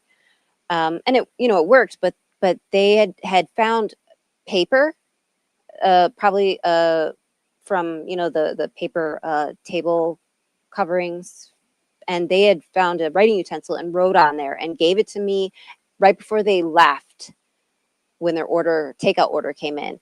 And it was like, really bad writing and misspellings. And it was pretty much like 2 lines. And it said, "We're sorry about our dad. He gets drunk." And I didn't open this until like after they were out of their sight. So I didn't know what are they giving me? Like maybe it was something to throw away for them or something. I don't know. And I opened it and I read that, and I had many hours left to work on a busy night, and that I was like, anyway, yeah. So that's a story. With that one, I'm I'd be shocked to to see that a kid would write that. At the same time, though, Yeah, I'm more that thinking of they like what's going on more so at home at the same time, because who knows if dad does that on a daily basis. yeah, I don't know. I mean, I was 19. I knew what an inebriated drunk person looked and acted like, and what their breath smelled like. From some situations growing up myself. But yeah, I mean, the awareness of those kids, and I hope that they're doing well and they're able to overcome the hardships that they had to experience. There's a really good phrase that I'm sure is attached to somebody whom I Mhm. don't know, and I'm probably going to butcher it a little bit, but it goes something like, it it's not your fault, but it's still your problem, Right. right? So whatever situation, past or present, that if it maybe it wasn't your fault, but it's still your problem. So you still have to address it, work on it, overcome it, try and learn skills so that it doesn't become something in your life that prevents you from experiencing joy. I don't know, but I just like that phrase. It's not your fault, That but one it's still your problem. that's I would say that's a good one as well. That's kind of like Yeah, I mean, a good one to remember. yeah, I tell it to my kids. I tell it to people. I tell it to myself. I mean, it's not my fault, but it is my problem. That I feel like I should start telling myself that more. Uh, Yeah. in because I get I mean, anxious all the sometimes we time when do things things come and in make hot. choices where it is our fault, but there's a lot of things that it's just lifing on you. Yeah. Doesn't make it okay, you know. it doesn't make it acceptable to be able to have, you know, this or that, right? You know what I'm Yeah. It doesn't make it acceptable, but it's still something you got to deal with. I don't know. So, I yeah. know in terms of at least more recent news, more I hate to say it, like more political news. Um and I actually Politics. watched this recently. There's a video of a state legislature talking about the pride Oh, flag ban okay. within Congress. Um and my thought is more of like I get it. Conservatives, for example, they don't want flags What like state? American flags to be burned. They don't want us burning down burning American flags or desecrating American That's flags. how you But that's what you do when a flag is no longer appropriate to fly. You burn it. Like mhm, an appropriate way that it's done in a ceremony, and it still doesn't touch the ground, to my knowledge. But that's how you dispose of. I mean, my son, the one that took my pupper down, he is an Eagle Scout. So we went through the whole, you know, Cub Scout, Boy Scout thing, and you know, about taking care of the flag and patriotism and, you know, duty to your country, et cetera, et cetera. And yeah, you know, they would do flag collections to be, you know, to take them off of people's hands so that they can be disposed of appropriately, which is burned. Sorry, side mhm, tangent, but it's no, you're like good. some people, they, I mean, I don't know everything in history and law and everything. So, you know, there's going to be times where I'm going to be eating my words, you know, and hey, I will. Yeah. Um, but This what I'm sharing here is a okay. recent TikTok video with The Tiki Talks. Maxine Dexter, Democratic legislature from Oregon. She's a Dem from They did Oregon, rise to oppose. Is it Oregon or Oregon? I forget which is the correct pronunciation. or Oregon, like origami, but Oh. Oregon. I don't know. My aunt and like is from Oregon, and they would go there like every year, and they lived there for a certain few years before they came back to Illinois. And I feel like I Mhm. should know. Just, you know, just like we correct Right. people who say Illinois. No, S is silent. That's true. Or I don't I know. still Just correct people when people say Illinois. yeah, I do. I mean, unless they look scary, then I don't. I Right. don't. But yeah, you know, I think Oregon. I grew up with Mhm. Oregon Trail. You know, this game on That's what the I big grew up giant hearing as box, well. computer box, and it was like blacks with green. I mean, they brought it back out again and repopularized it. So I'm sure the kiddies, the young demographic out there, has some, you know, idea of what I'm talking about. But yeah, so I mean, Oregon Trail. Maybe that's how you say it. That's how we're gonna Yeah. say it. I know the So okay, representative so she's does. from Oregon. Mhm. She's defending the right to display the pride flags in U.S. military facilities. But this is the video, at least this was posted by Pink News about a day ago. As for 1 minute. Thank you, Mr. Speaker. I rise in opposition to this cruel and callous amendment.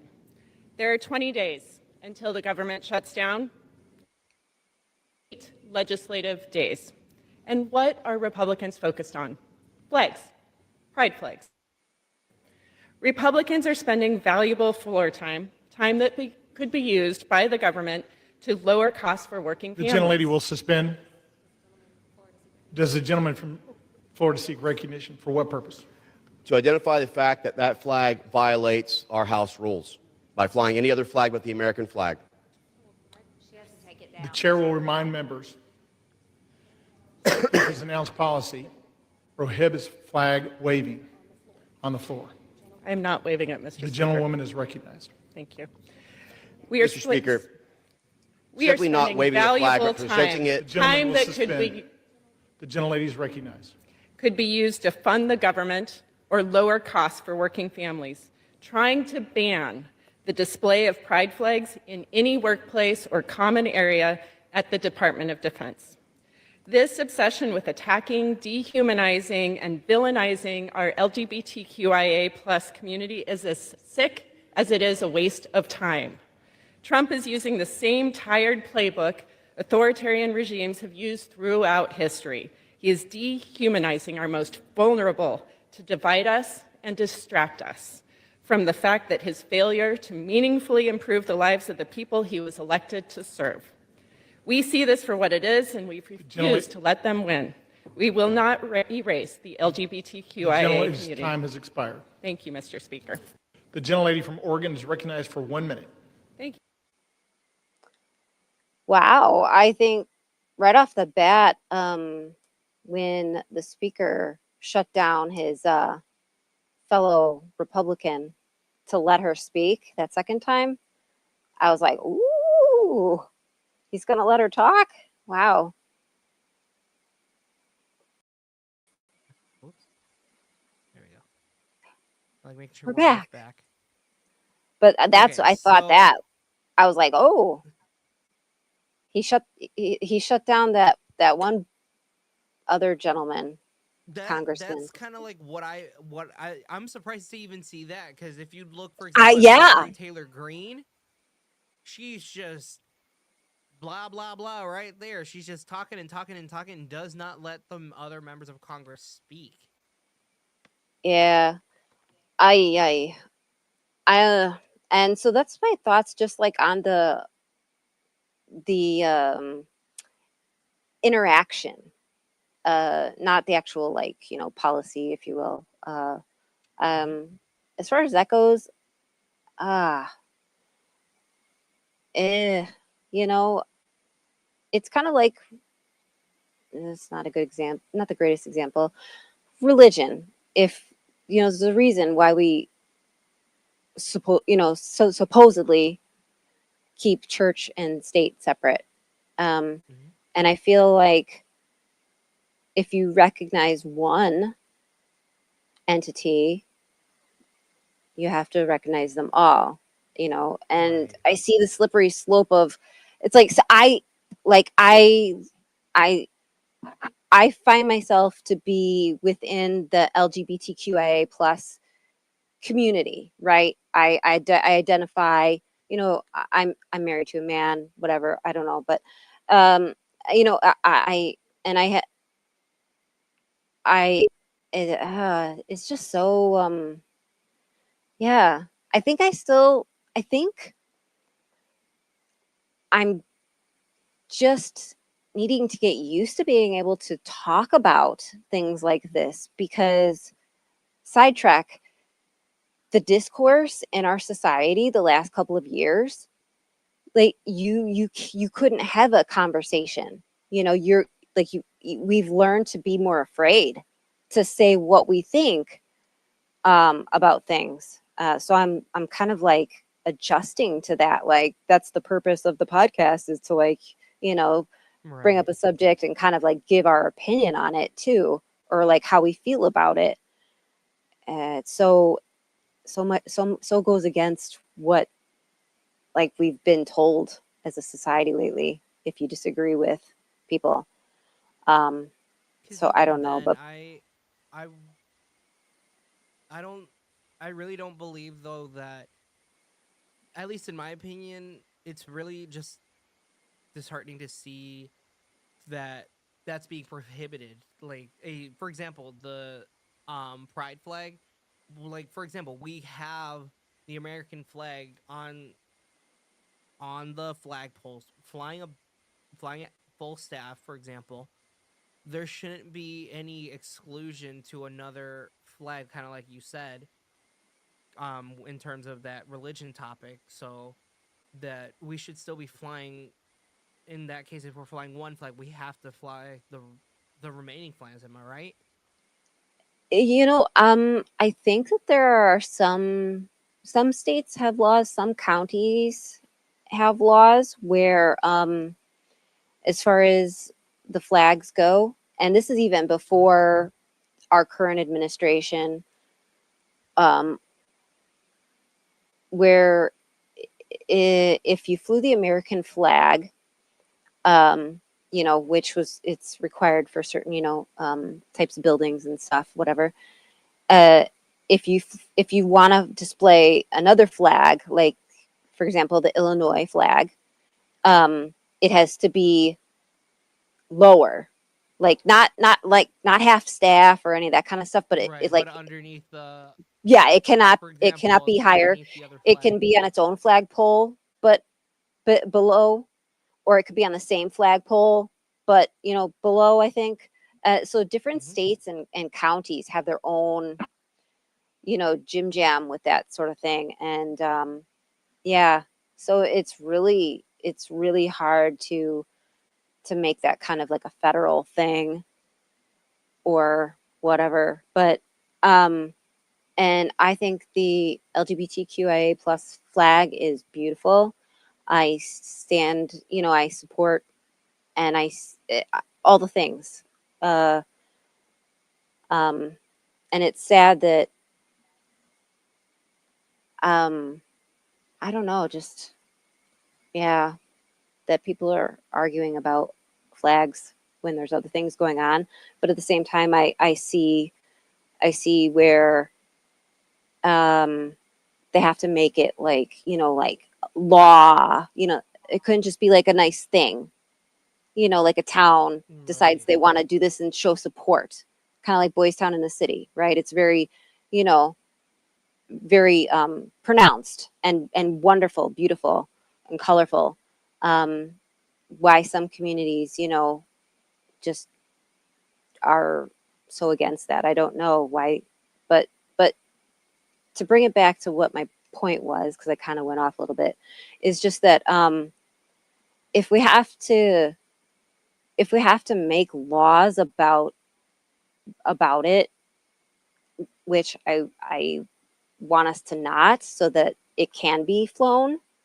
But if we have to make a law, then you have to think of every other like group or organization that feels that they are they have an argument for the same, and then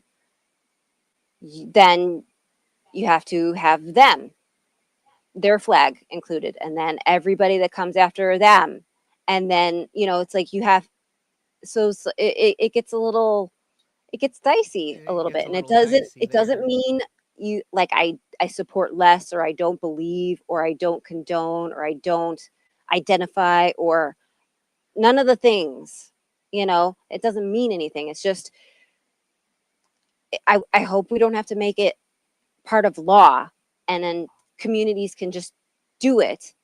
Because if we have to have a law, my my my vibe is no extra flags, because then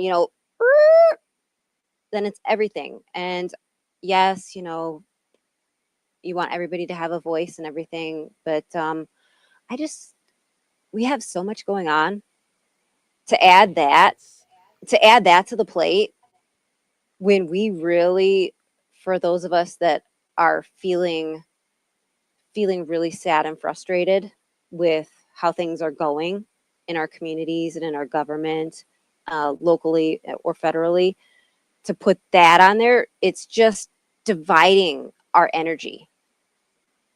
And that's what they want. That's what they want.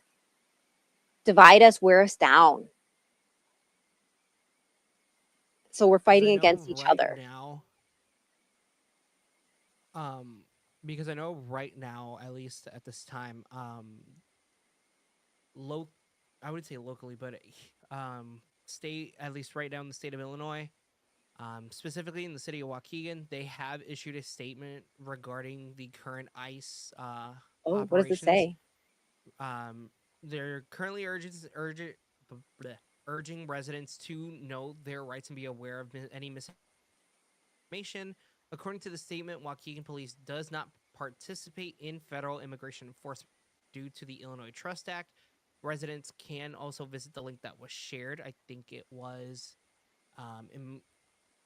I can't remember. I think it was immigrationillinois.org.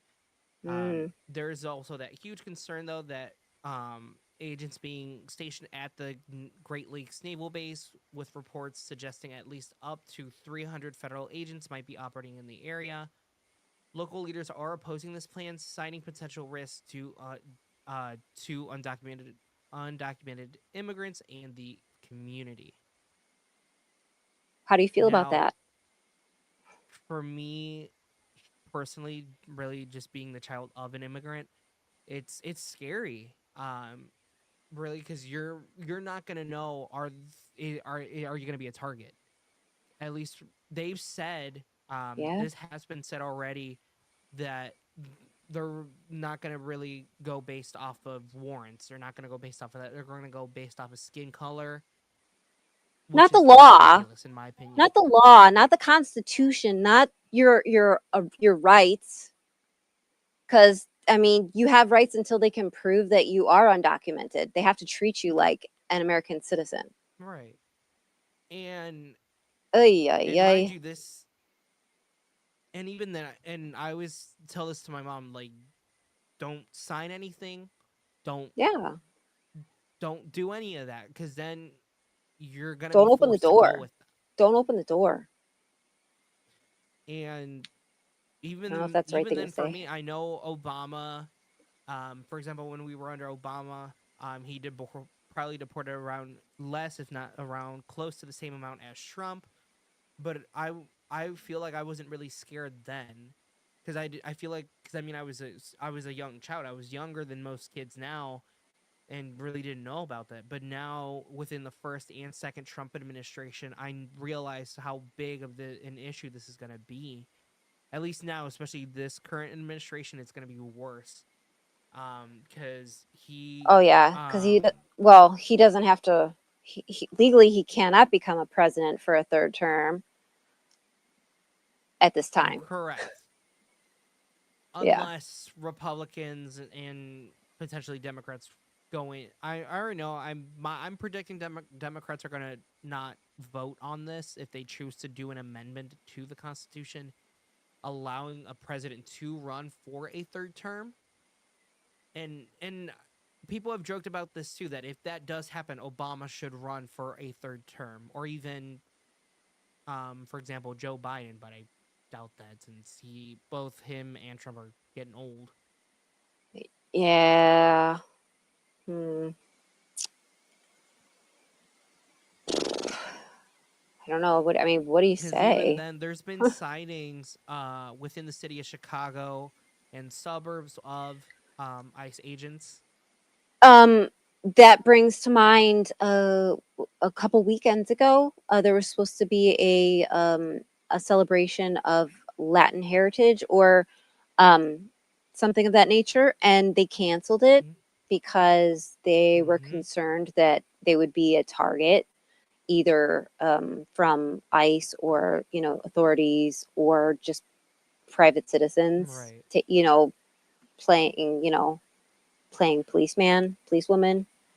And I was like, wow, every day it's something. And you're just like, whoa, this is real world. And like, same thing with that. It's like,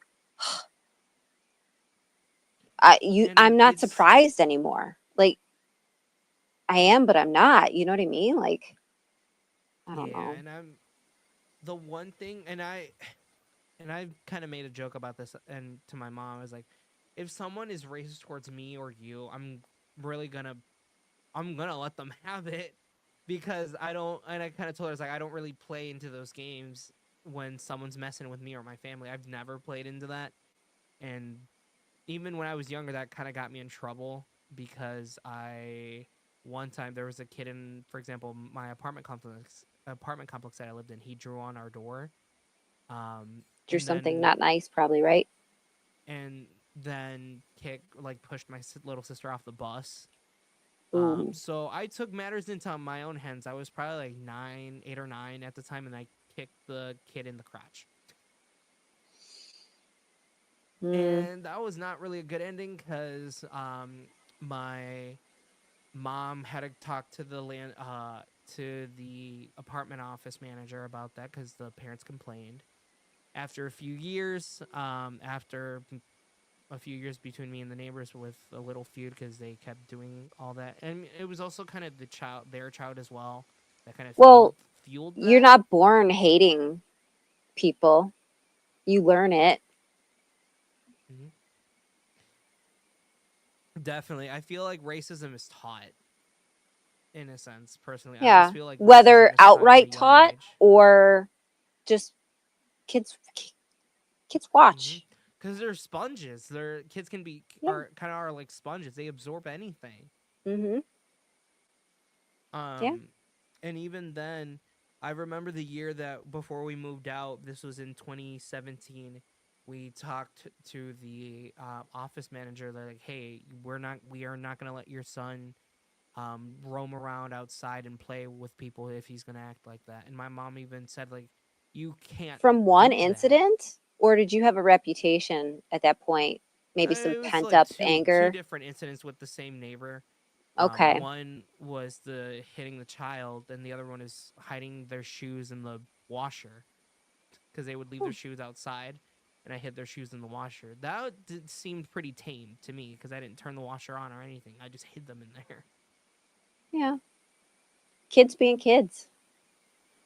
Can you Hmm. imagine now, like if you could get arrested and have to go to juvenile hall for something Yeah, like that now, and like you don't get to talk to your parents? I I mean, the way know. things are handled now versus then, it's interesting. Because I know at the time, my mom even said like, because the okay, mind you, my family was of Hispanic origin, Hispanic descent. They were people of Is color. of, The yeah. other neighbors were also people of color. They were, I think, of Indian descent. So two Yeah. minorities duking it out. Like, come on. You know what that goes back to, right? Divide and conquer. Yep. Minorities. They want people fighting against each other over here so they don't see what's going on over here. It's the magician trick. Look in my left so you don't see what I'm doing with my right. You get people to Right. fight each other, like classism, all these things. Oh, yeah. That's so silly. And after we spoke with the office manager, with mind you, the office manager as well was of Indian descent. So kind of take that in mind when they talk to me and my mom. They're like, yeah, we can't have him playing around with kids or going outside. He has to remain in the apartment. And my mom said, my mom even said, that's ridiculous. Like, you're excluding my kid who, and she kind of brought it up as being racially motivated because that shouldn't be happening. I should have still been allowed to, hang out with friends outside or play outside like any other kid. May that be a white kid, black kid, whatever, playing outside. I shouldn't be excluded out of that just because of different No. incidents. Or they go through the legal appropriate process. I'm not saying it's okay, but like, Right. yeah, go They through could the have done it steps. differently. You don't want these people here, go through the appropriate steps, do it legally, and then, yeah, I mean, ugh, Because even then, we bummer. ended up just moving out, giving them their keys. My mom hated that complex anyway. Oh, Um, it doesn't and sound like then a very nice place to be. we lived in Grace Lake 2 years. We loved it. Um, one apartment complex, we had the apartment manager there. We'll jump into that in a second. We're gonna take a short pause real quick, and we'll be right back. I'll get more water. Alrighty, if I can get my mouse to work. Okay, I'm gonna take this off for a second. I'm just gonna get Alrighty. water. Mhm.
Like now we're cooking with Steve.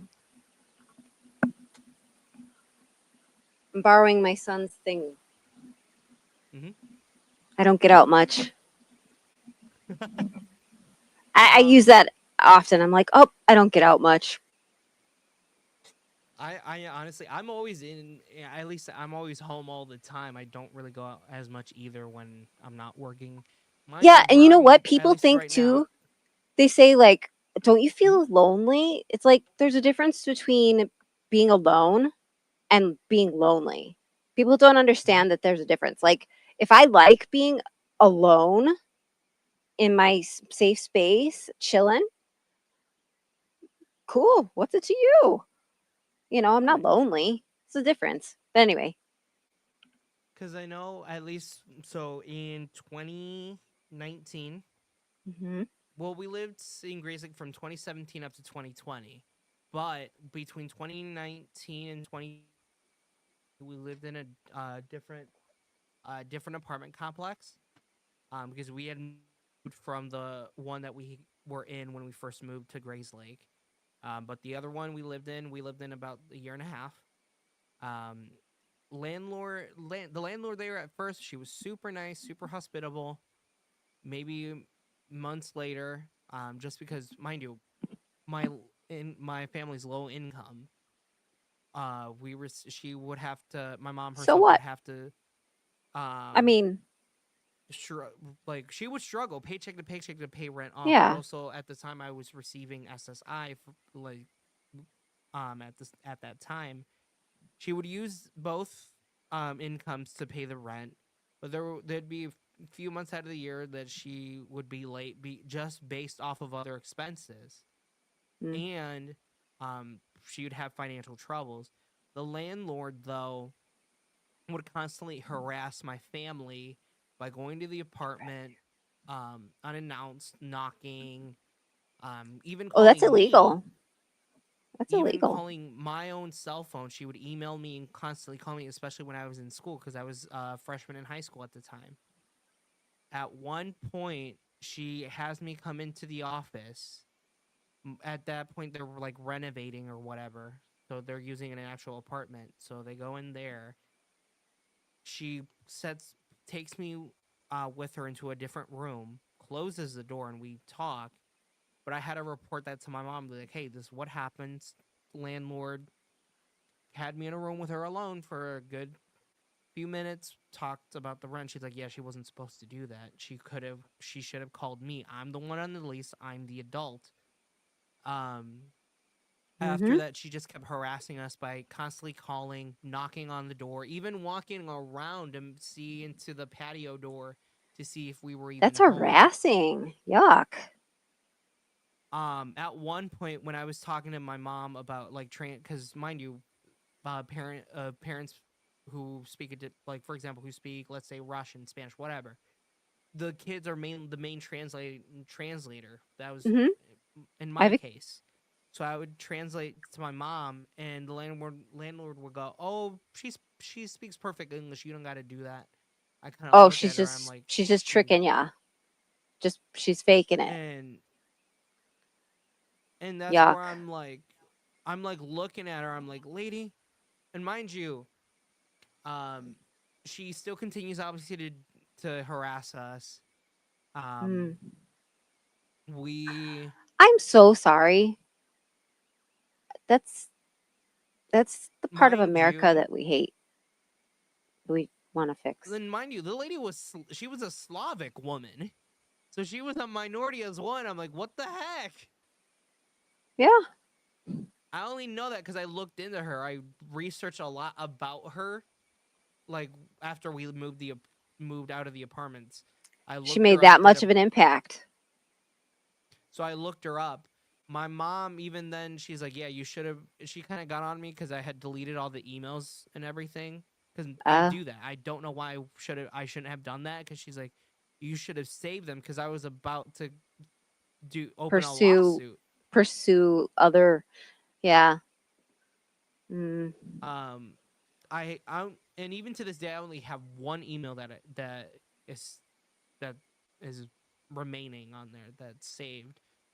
But other than that, my actually, and I don't know if this is legal or not or whatever, but I remember one time I wrote a review on their website like, don't rent from here, owner landlord is racist, blah blah blah. But it was within months before we left, so we were still in the apartment. She comes in. She first calls my mom. She's like, "Hey, can you come to the office? Your son left a review." And even my mom's like, "Yeah, you need to delete that." I'm like, "No, I'm not going to delete it.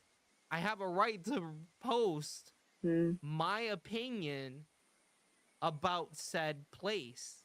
She cannot silence that." I think the only legal thing would be the website that held the review that you left. If they have in their like, their contract that nobody ever reads on anything before they, Right. click submit okay, probably has like a age minimum, to be able to have an account or whatever, to be able to do that. So Because that would I be know that would be where I would I look. did one on, I know I did one on Google and I did one on their site. The Google one is still up.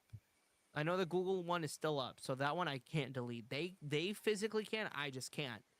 But even then, I'm like, there's no way that in America you would have to get told, oh, delete. You got to delete the review because that's gonna ruin my reputation. And I'm like, and at the same time, Oh I'm like, no, good. no. Yeah, no. That argument doesn't hold. That argument doesn't hold. So Only even that, about the age part is maybe. the like, yeah, the only thing That's it. that really applies is the age part. For example, I was 15 at the time, so it would have been like 13 plus, for example, if not to leave a review. And I'm like, I was within the age Maybe depends. demographic, for example. Yeah, I don't know. But even then, Hmm. it's still kind of crazy to really think about that. Yeah. And even then in America now, it's real crazy. Like for example, going back or veering back into the immigration topic, where I live, we have landscapers and gardeners come out to maintain the properties because we live in like a communal area. Mhm. So landscapers come out, and my question all the time is like, what are Americans gonna do when ICE rounds them up, deports them? What are they gonna do? Where are those shops gonna go? If Yeah. you're so high and mighty preaching that, oh, all these illegals are stealing our jobs or ruining America and murdering people, like where are those jobs going to go? Not all, and I always say this, not all immigrants are bad. There's good people. Some have a Most aren't. troubled past. More Americans kill Americans than Hmm. minorities or illegals. It's a ridiculous argument. I know right now, even then, like when Laken Riley was killed, the Republicans used her death as a political pawn to justify their racism and xenophobia. Yeah, it's the nothing surprises me anymore. I don't know. I mean, what do you say? And I know the one thing I analyzed a lot for a while within the last week or so was the footage that I've seen of the passing of Irvana Zarutska and Charlie Kirk. I had to analyze the footage in terms to see really what caused their death. Like I get what happened, but what caused them to pass? So, for example, in Charlie's case, he passed like that. He passed so quickly, just the amount of blood loss. I hit an artery, probably. Hmm. So, from the footage that I've seen, it hit him right here, close Oh, to where the carotid. carotid and jugular vein are. Yeah. That kind of explains that, for example. But in terms of Miss Zarutska, you couldn't tell. You can't tell where in the video. You can't tell where she may have been hit. And just by the footage, I can tell that it was not a jugular or carotid artery that was hit. because I looked at the two colors between blood. His, for example, Charlie's was thicker and much darker than Mr. Rootska's. So now I'm still questioning more of like the bodily autonomy for that, or the science behind that. I've looked I've even looked at like medical professionals like breaking that down as to why that could have happened, or how I guess science explains that, I guess. So you are thinking that maybe you're questioning the cause of death for the second individual, where, and now are you thinking that there's like a conspiracy theory behind that, or Not you really. just want to, like, for yourself to definitively know that, like, this label is accurate with this? In terms of the one from the train station, yes, because it's never like, yes, you can What's see the in the one by the footage train that the station? individual pulls out. The one, it was a. Let me For pull those it of us who real are quick. I'm not new. gonna show. I'm not gonna show the actual footage. It is Oh, no, graphic. I'm no. just gonna pull up a news report. Um, Because a lot of things you're ow. referencing, some things I don't know. So you gotta bring us in the know for us new viewers.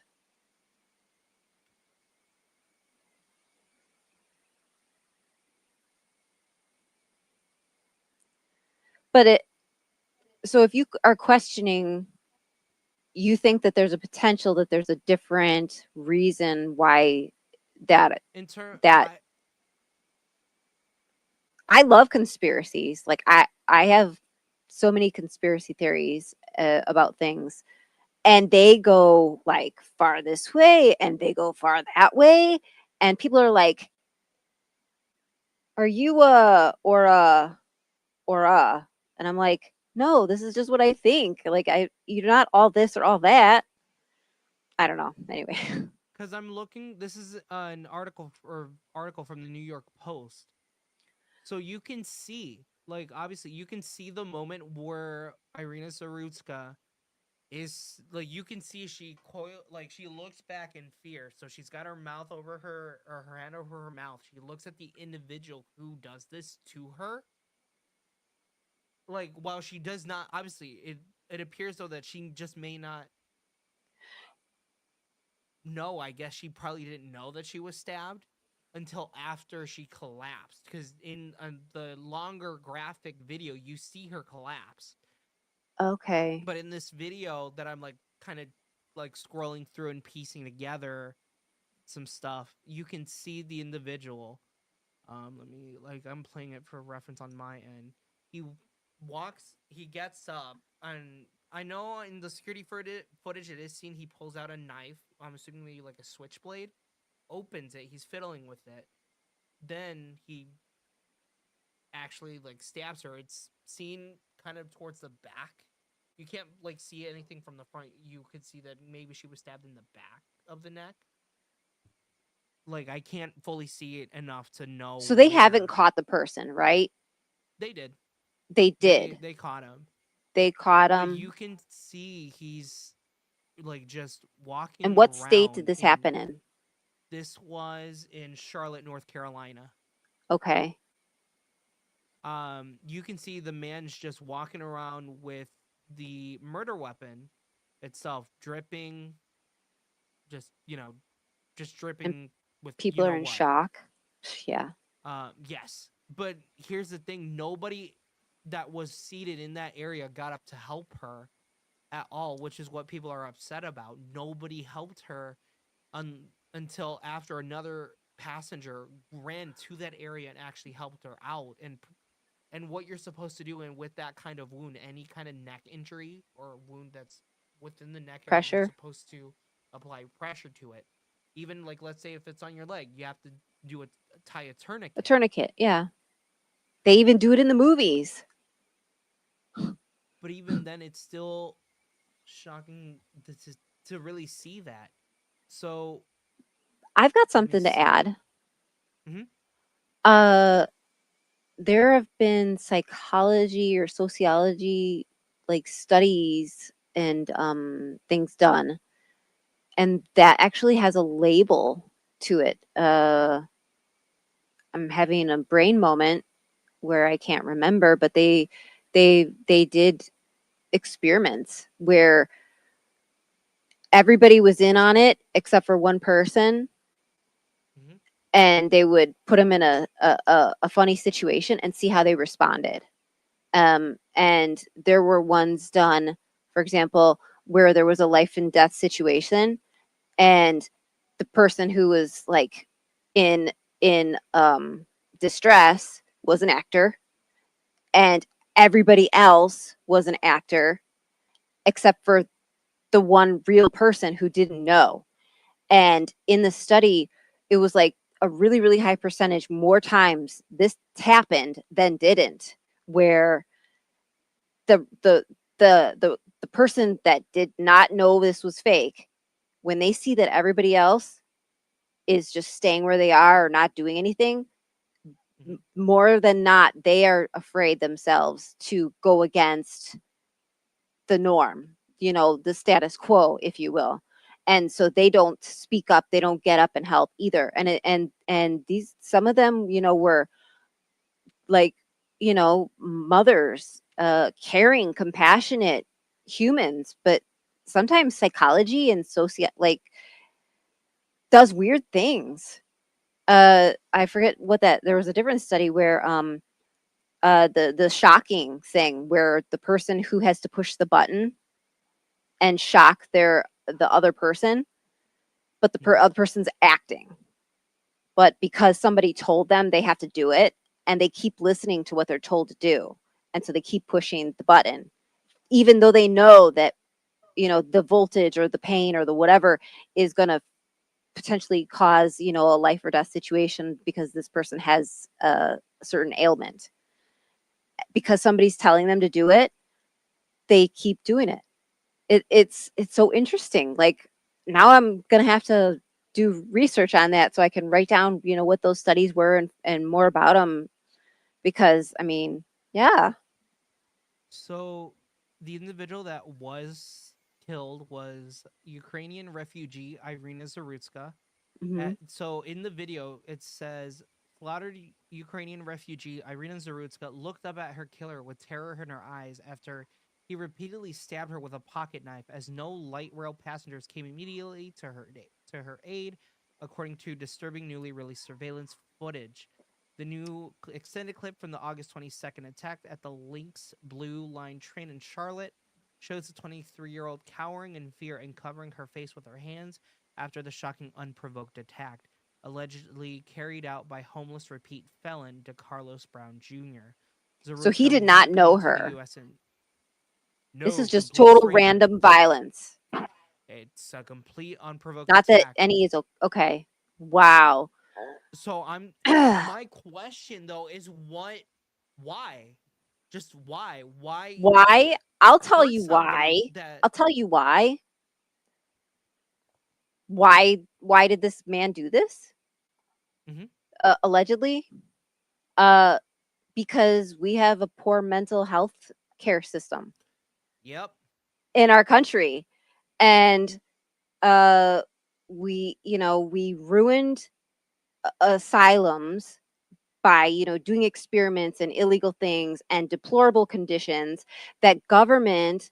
Thanks, Geraldo, too, by the way. Uh, You'll have to look into that. It's a reference to I'll have something. to, yeah. Yeah. So they shut down these things, and they should have been, fixed, not just cheat closed.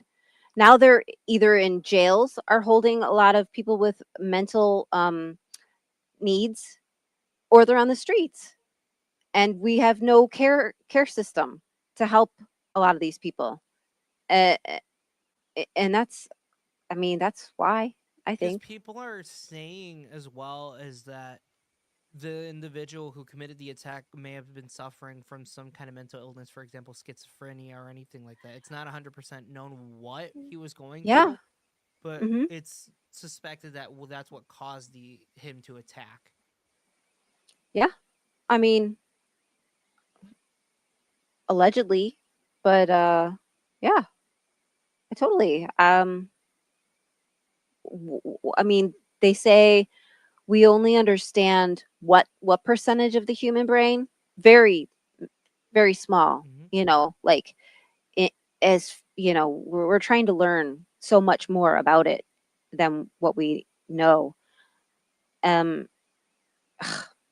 I don't know. I mean, Because from what I'm reading, at least here, so Zarutska came to the U.S. in 2022, seeking safety after the Russia and Ukraine war. So after Russia invaded Ukraine, she is seen pulling up her legs, which can be seen spattered with blood within the video that is attached to the article. Brown allegedly pulled out a pocket knife and repeatedly stabbed her. In the new extended clip from the Lynx balloon line, it does show her cowering in fear and covering her face with her hands. And then let's see, it comes as the FBI actually announced on Monday that Brown was hit with federal charges on the top of the state murder rap he already faces. The penalty includes the possibility of the death sentence if he is convicted. Zarutska falls to the floor about 15 seconds that the video shows another voice, believed to be that of a fellow passenger, saying, quote, "He got that white girl." mm, The video shows multiple passengers looking shocked and confused before a man in a gray hoodie stands up and follows Brown down the train, while a woman in red glances over at Zarutska before turning back and looking out the window. Heroic passengers tried to perform CPR on the victim as one man took his shirt off to dress her wound. Another ran to tell the train operator what had happened and get them to stop the train, and Brown was arrested as he stepped off the train by officers from the Charlotte Mecklenburg Police Department. A trail of blood was seen left behind by Brown as he walked down the train car before ripping off his hoodie. Brown was seen watching Zarutska for some time after she sat down in a seat in front of him before pulling out what appeared to be a pocket knife.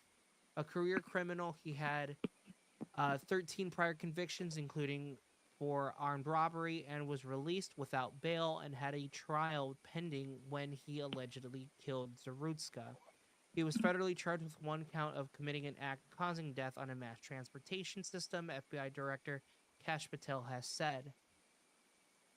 The brutal attack on Irina Zarutska on the Charlotte light rail was a disgraceful act that should never happen in America.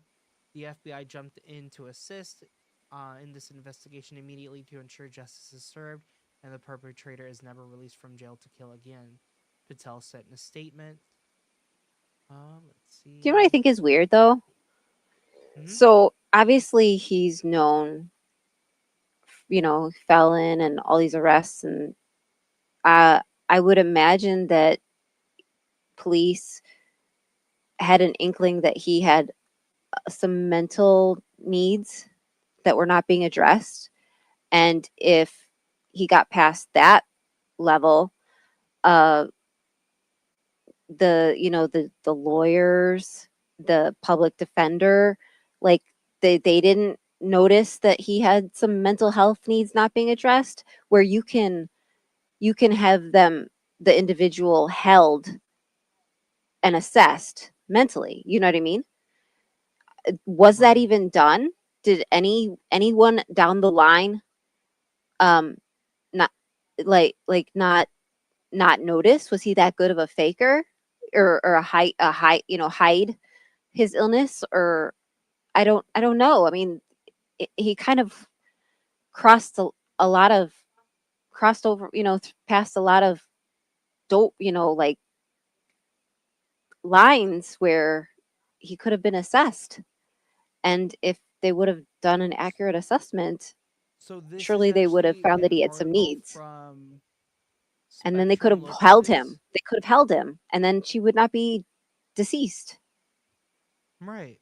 Because here's the kicker. I was just looking into this as you were mentioning that. So the previous charges that he had: delayed mental health evaluation, seen as missed opportunities in Charlotte stabbing. After DeCarlos Yeah. Brown Jr. had been arrested in the fatal shooting, shooting and the fatal stabbing It's a long night. of Ukrainian refugee.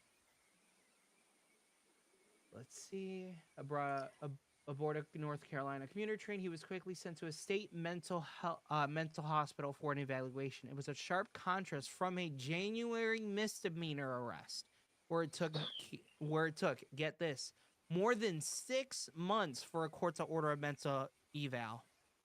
It took him That's 6 months. now that man, mentally ill, he's still responsible, allegedly, for whatever he may or may not be found guilty. Uh, Mm-hmm. legal reasons, right? You can't only say certain things. But uh, I mean, our government is failing so many people. I mean, It is that honestly. that that That's what that woman, that immigrant woman, would likely still be alive and walking on this earth if we had a system that really took care of the people that need it. I know So, here. Let's see.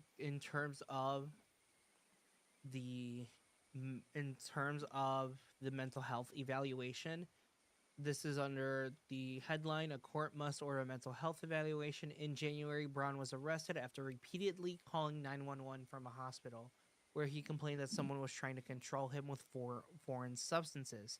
He was quickly released without bail on a promise to return for court, which is standard for lower level misdemeanors. The charge carries a maximum sentence of 4 months in jail under standards approved by the Republican led legislature in 2013. His public defender requested a mental health evaluation to determine if he could contribute to his defense. A judge signed an order on July 28th, telling Brown to report to a community forensic evaluator within 7 days. It is unclear if Brown went. Court records show that after the train stabbing, the evaluation order was canceled without being finished. oh, then it probably wasn't done. Mm-mm. So, in terms of Yeah. him saying that he complained that someone was trying to control him with foreign substances, my mind is either, I obviously my mind is either he may have schizophrenia, or 9 times out of 10 I feel like this probably happens when people are on the influence of illegal substances. It's one of the two. I mean, yes. Sometimes both are true because people will use, substances because they have mental illness and they use it to help cure themselves or to not feel the Right. pain. So both can be true at the same time, but not always. I think, eh, what do you think? Honestly, my my more speculation would probably be more schizophrenia, because I I also personally know someone who's going through that. Hmm. and I have a relative who is schizophrenic. Yeah. and it's even then, like, kind of like getting little bit personal now, and I don't mind to kind Yeah. of open up about it. I just won't really share like the name of the Yeah. individual. No. um but he calls me one night. He's like hey, something's up, and I'm like, what's up? He's like, I feel like just someone's around me, or I hear somebody. And he Mm. kept just saying the name of that individual that he hears, that he sees, um because he's starting to get scared. Because he's at work. He works up in this, as Right. I'm Because schizophrenia say doesn't that, my brain normally gets like, present itself until like 18 to 21 too. right. So like you he you're he's you're all saying, there and then all of a sudden you're having ins and outs. right, because he's I saying that he's can't, had it for a few years. And I kind of told him, like, hey, you need, as I'm trying to talk to him, I asked him, does this person talk? Do you hear this person a lot? Do you hear them, like, let's say when you're working or you're under stress? He's like, yes. I even went through the full diagnostic. Ow, ow, ow! Cat, get off! Cat, can you get off? You're making me not finish my sentence. Get off! Go! Right! Ow! And they hit the mark, didn't they, on Go! all of them? Yes. So I read the. So let me actually let me. But Let me while look you're it doing up. that, DSM-5. what I will say is, well, it for understanding purposes, it Mhm.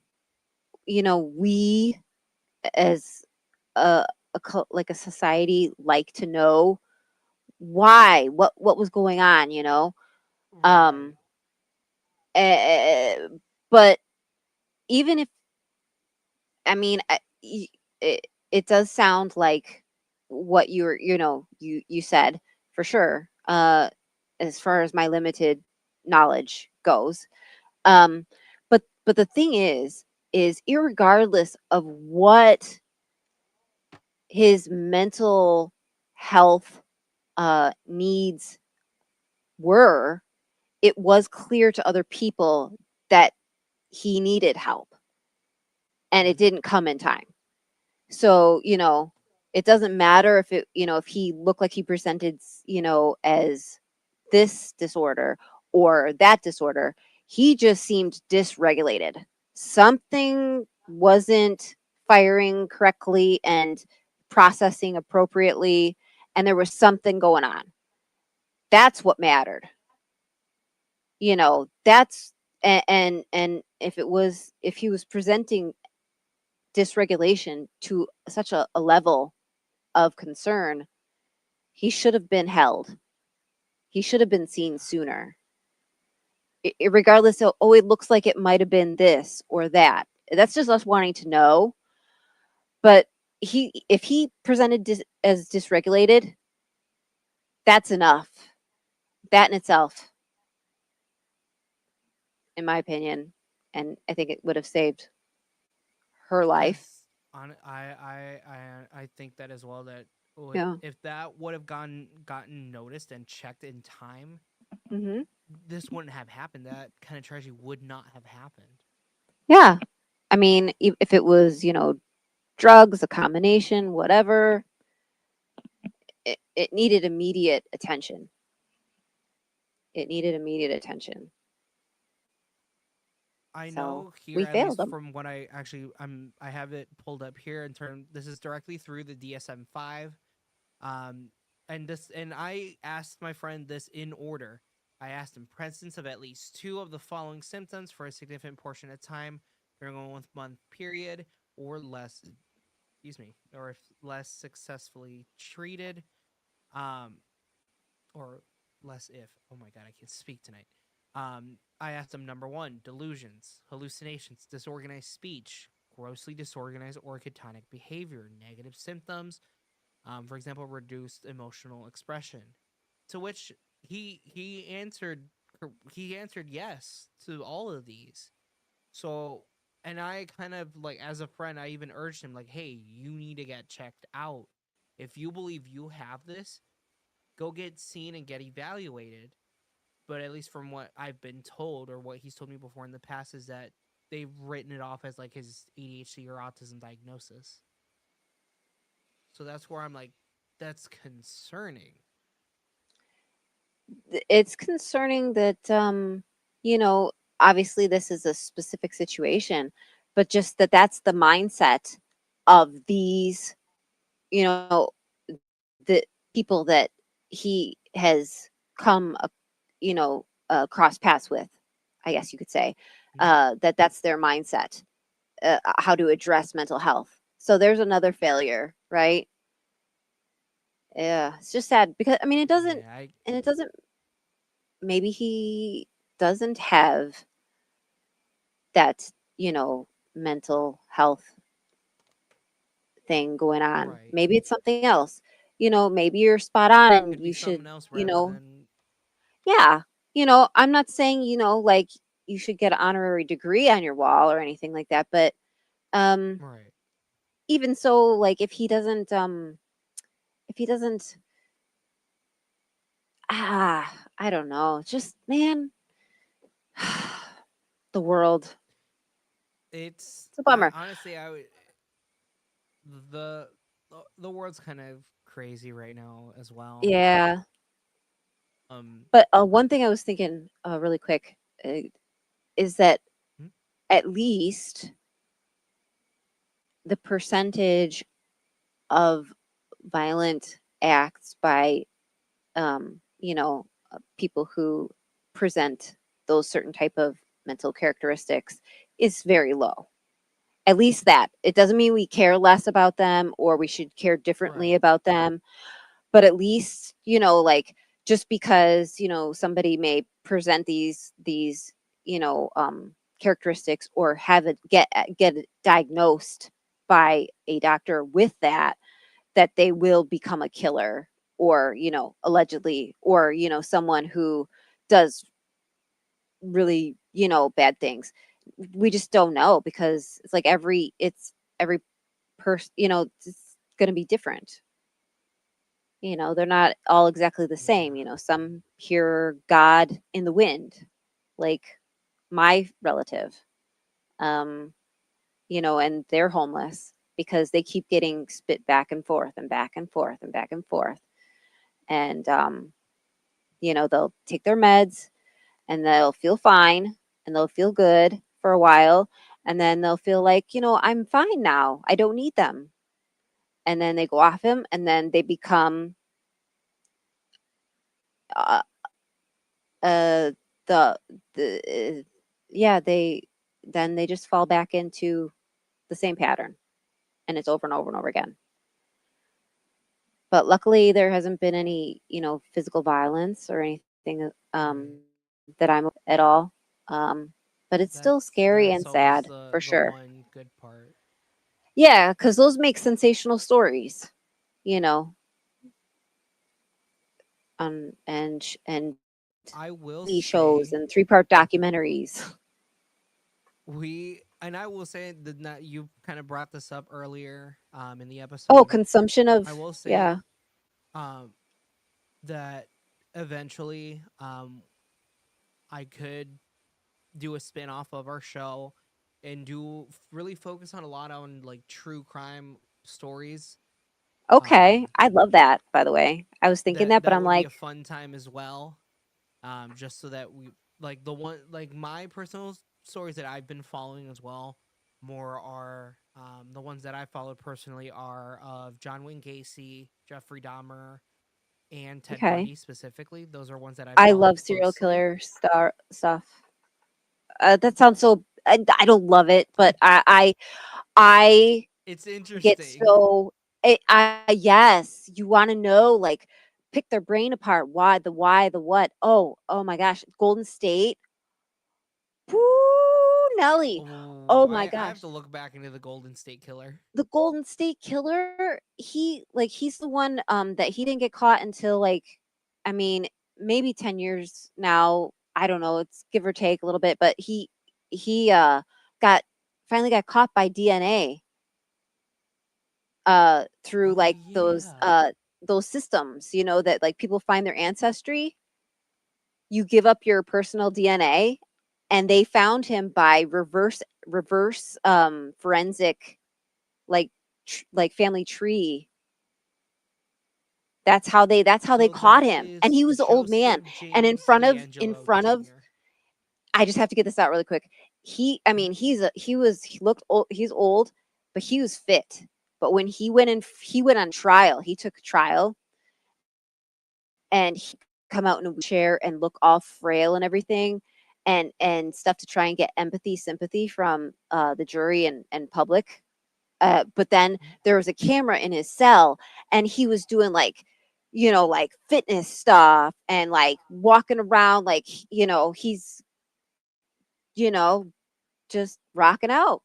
It's Because in crazy. terms of the timeline, in 2001, DNA Lakes East area does link him to the Yeah. So there was the victims. two separate situations. This is chapstick or colored chapstick, by the way. It's not a vape.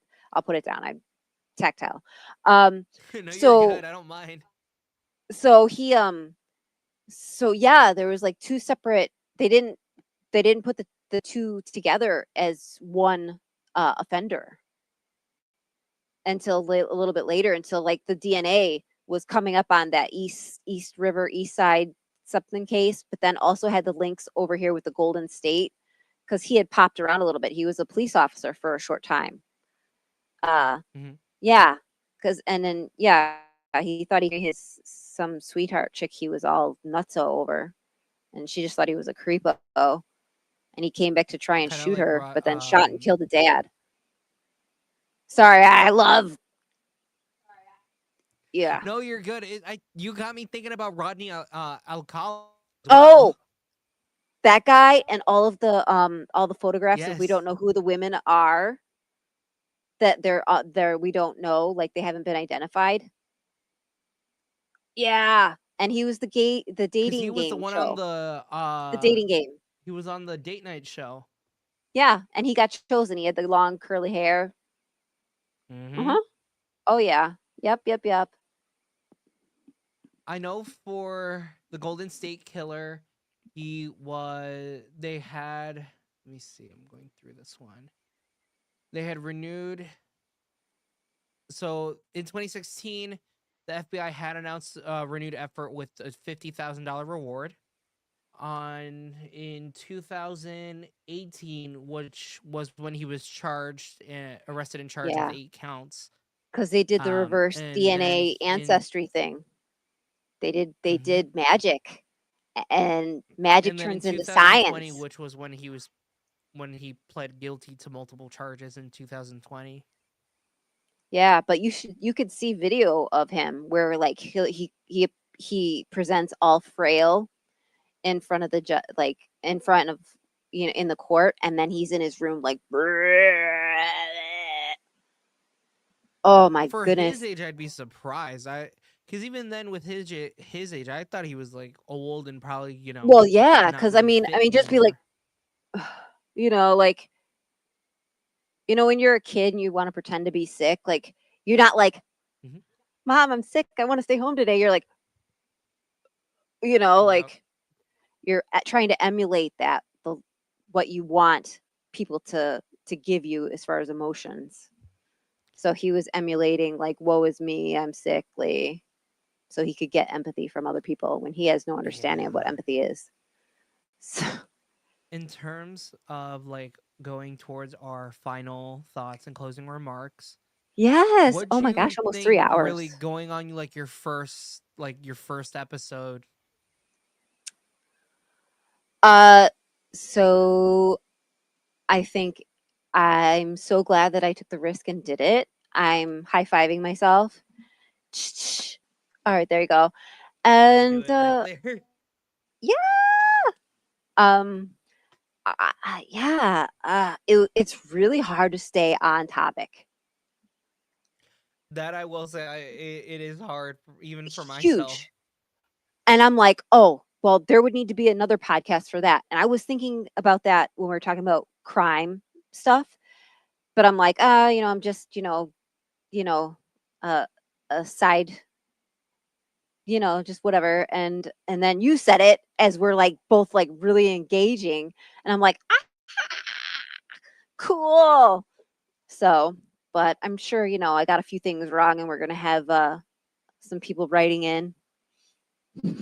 Because I But know, I loved it. I loved it. I had fun, and I think, I think, I think it was enjoyable. because in terms of future episodes, for example, would you consider doing this again in the future? No, what? What? Gotcha. Yeah, absolutely, absolutely, I was absolutely. like, wait, what? There's a reason why my work hired me. Okay. Um, that is true.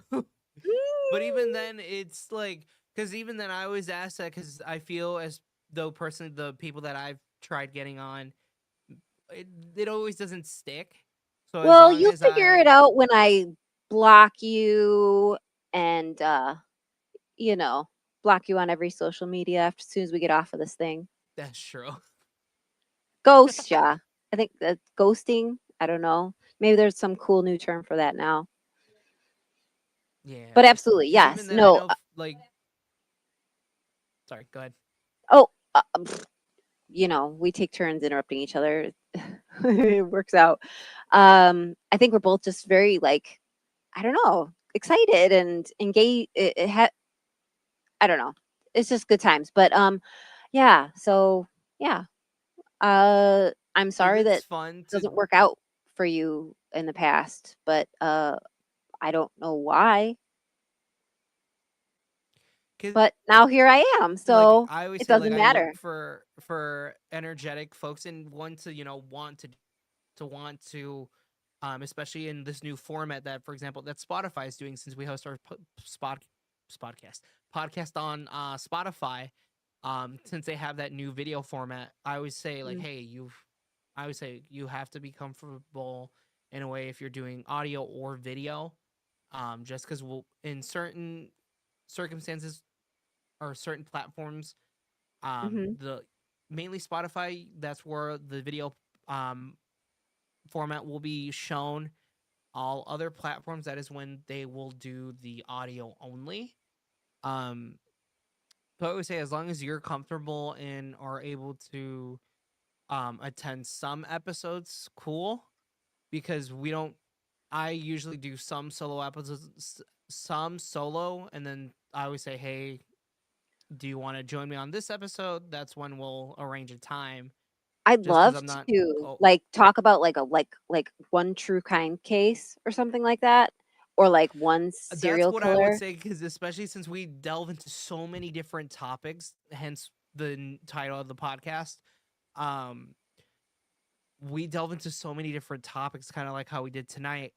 Yeah. We can dedicate episodes to certain topics as well. So, for example, we'll Yeah. dedicate one for, even for example, for like John Wayne Gacy. I know there's a lot about John Wayne Gacy as well that we can go over. Um, in even Yeah. then, for example, when we We have could just watch, like, interviews other to people's do, sorry. when Yeah, we have interviews interviews. to do, you can always participate in them as well. Write any You'll questions, let me and those will be talk? asked as well. Mm-hmm. You let me talk to the people? Yeah, Oh, because even then, it's like I know the two upcoming ones potentially that would be coming up. Now I don't know this 100%. This is just more of speculation right now I of could what just would I happen. could ask questions and then you could like cut in to the interview. And it's Yeah, like totally because different even like then, background and lighting and because different especially different audio. yeah, because especially in this case, it'd be, for example, with our local police chief here in the city of Waukegan or the governor JB Pritzker. So I'm still waiting on responses from both parties. So once I have more information, then you and I would be in talks about that.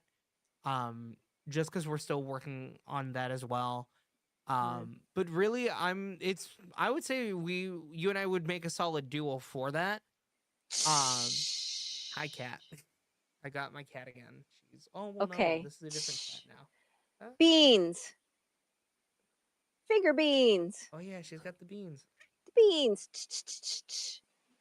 Yeah, I think I can tolerate you. I've got my cat on my arm now. Oh, is that what that is? I thought it was a raccoon.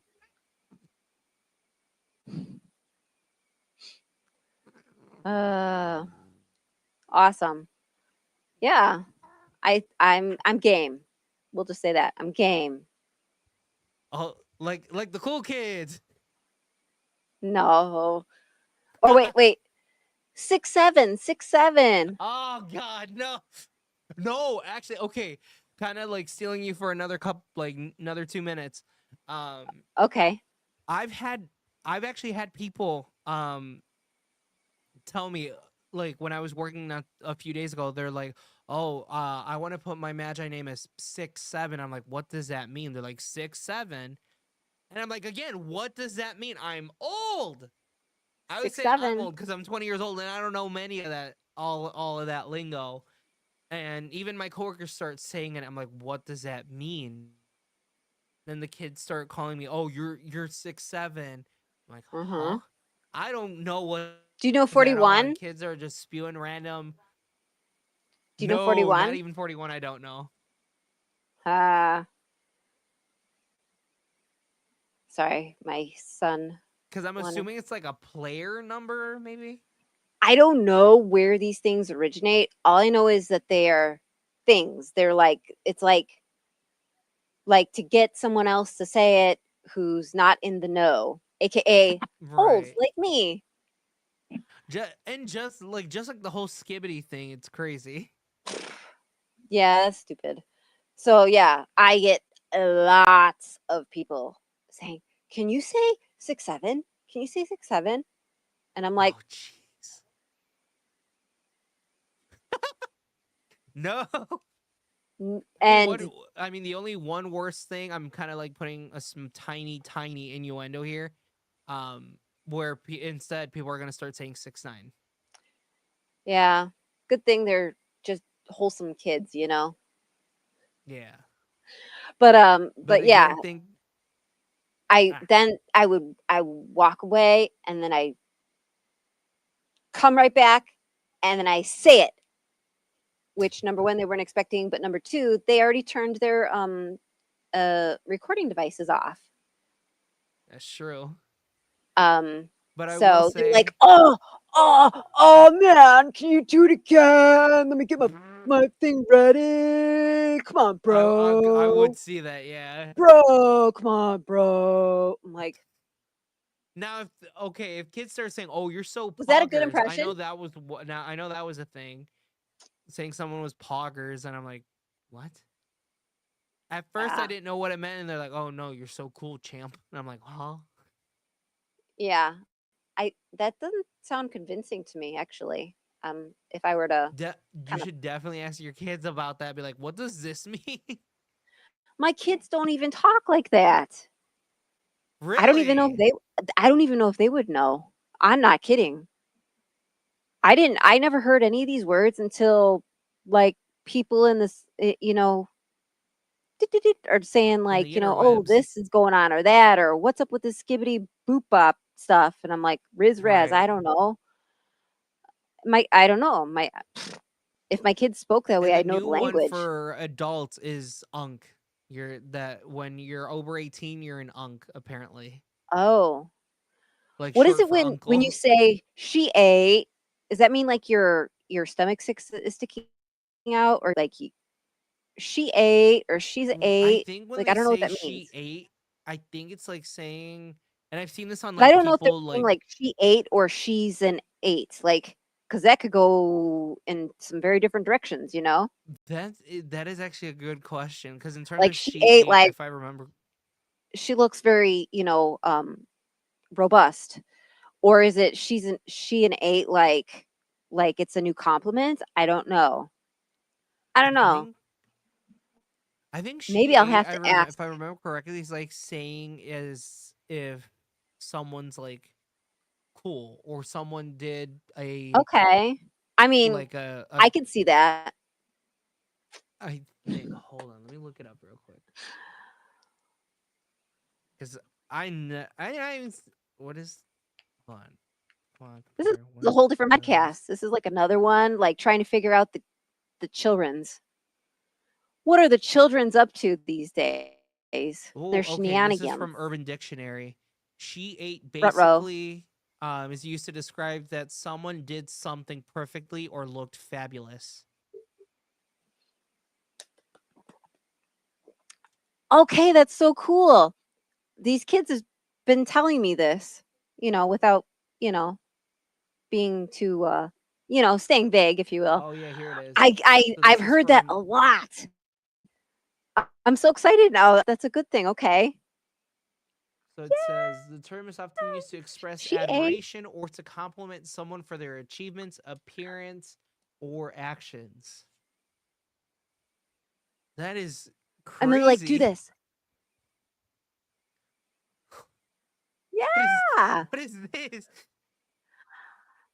Uh, I'm told because I'm like, I'm doing this sometimes when, I get asked and I'm like, "Hey, you look like you look like And they're like, "Oh no, it's a good thing. It's like, like the snap, like, like get it Mhm. or like that kind of thing, but it's the new."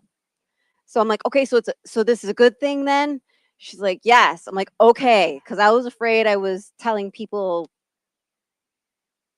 something Just else. giving beat I pop. don't know. Yeah. Anyhow, my goodness. No, Yeah. you're good. But honestly, thank you. I really do personally want to thank you so much for taking in this opportunity and wanting to actually join the It's my show first as a time. member of our cast. Um, you did great actually for the first time too. What? This time too? Huh? Hey, you did great, honestly. For More my first even for better my than first I did. time. Oh, get out of here.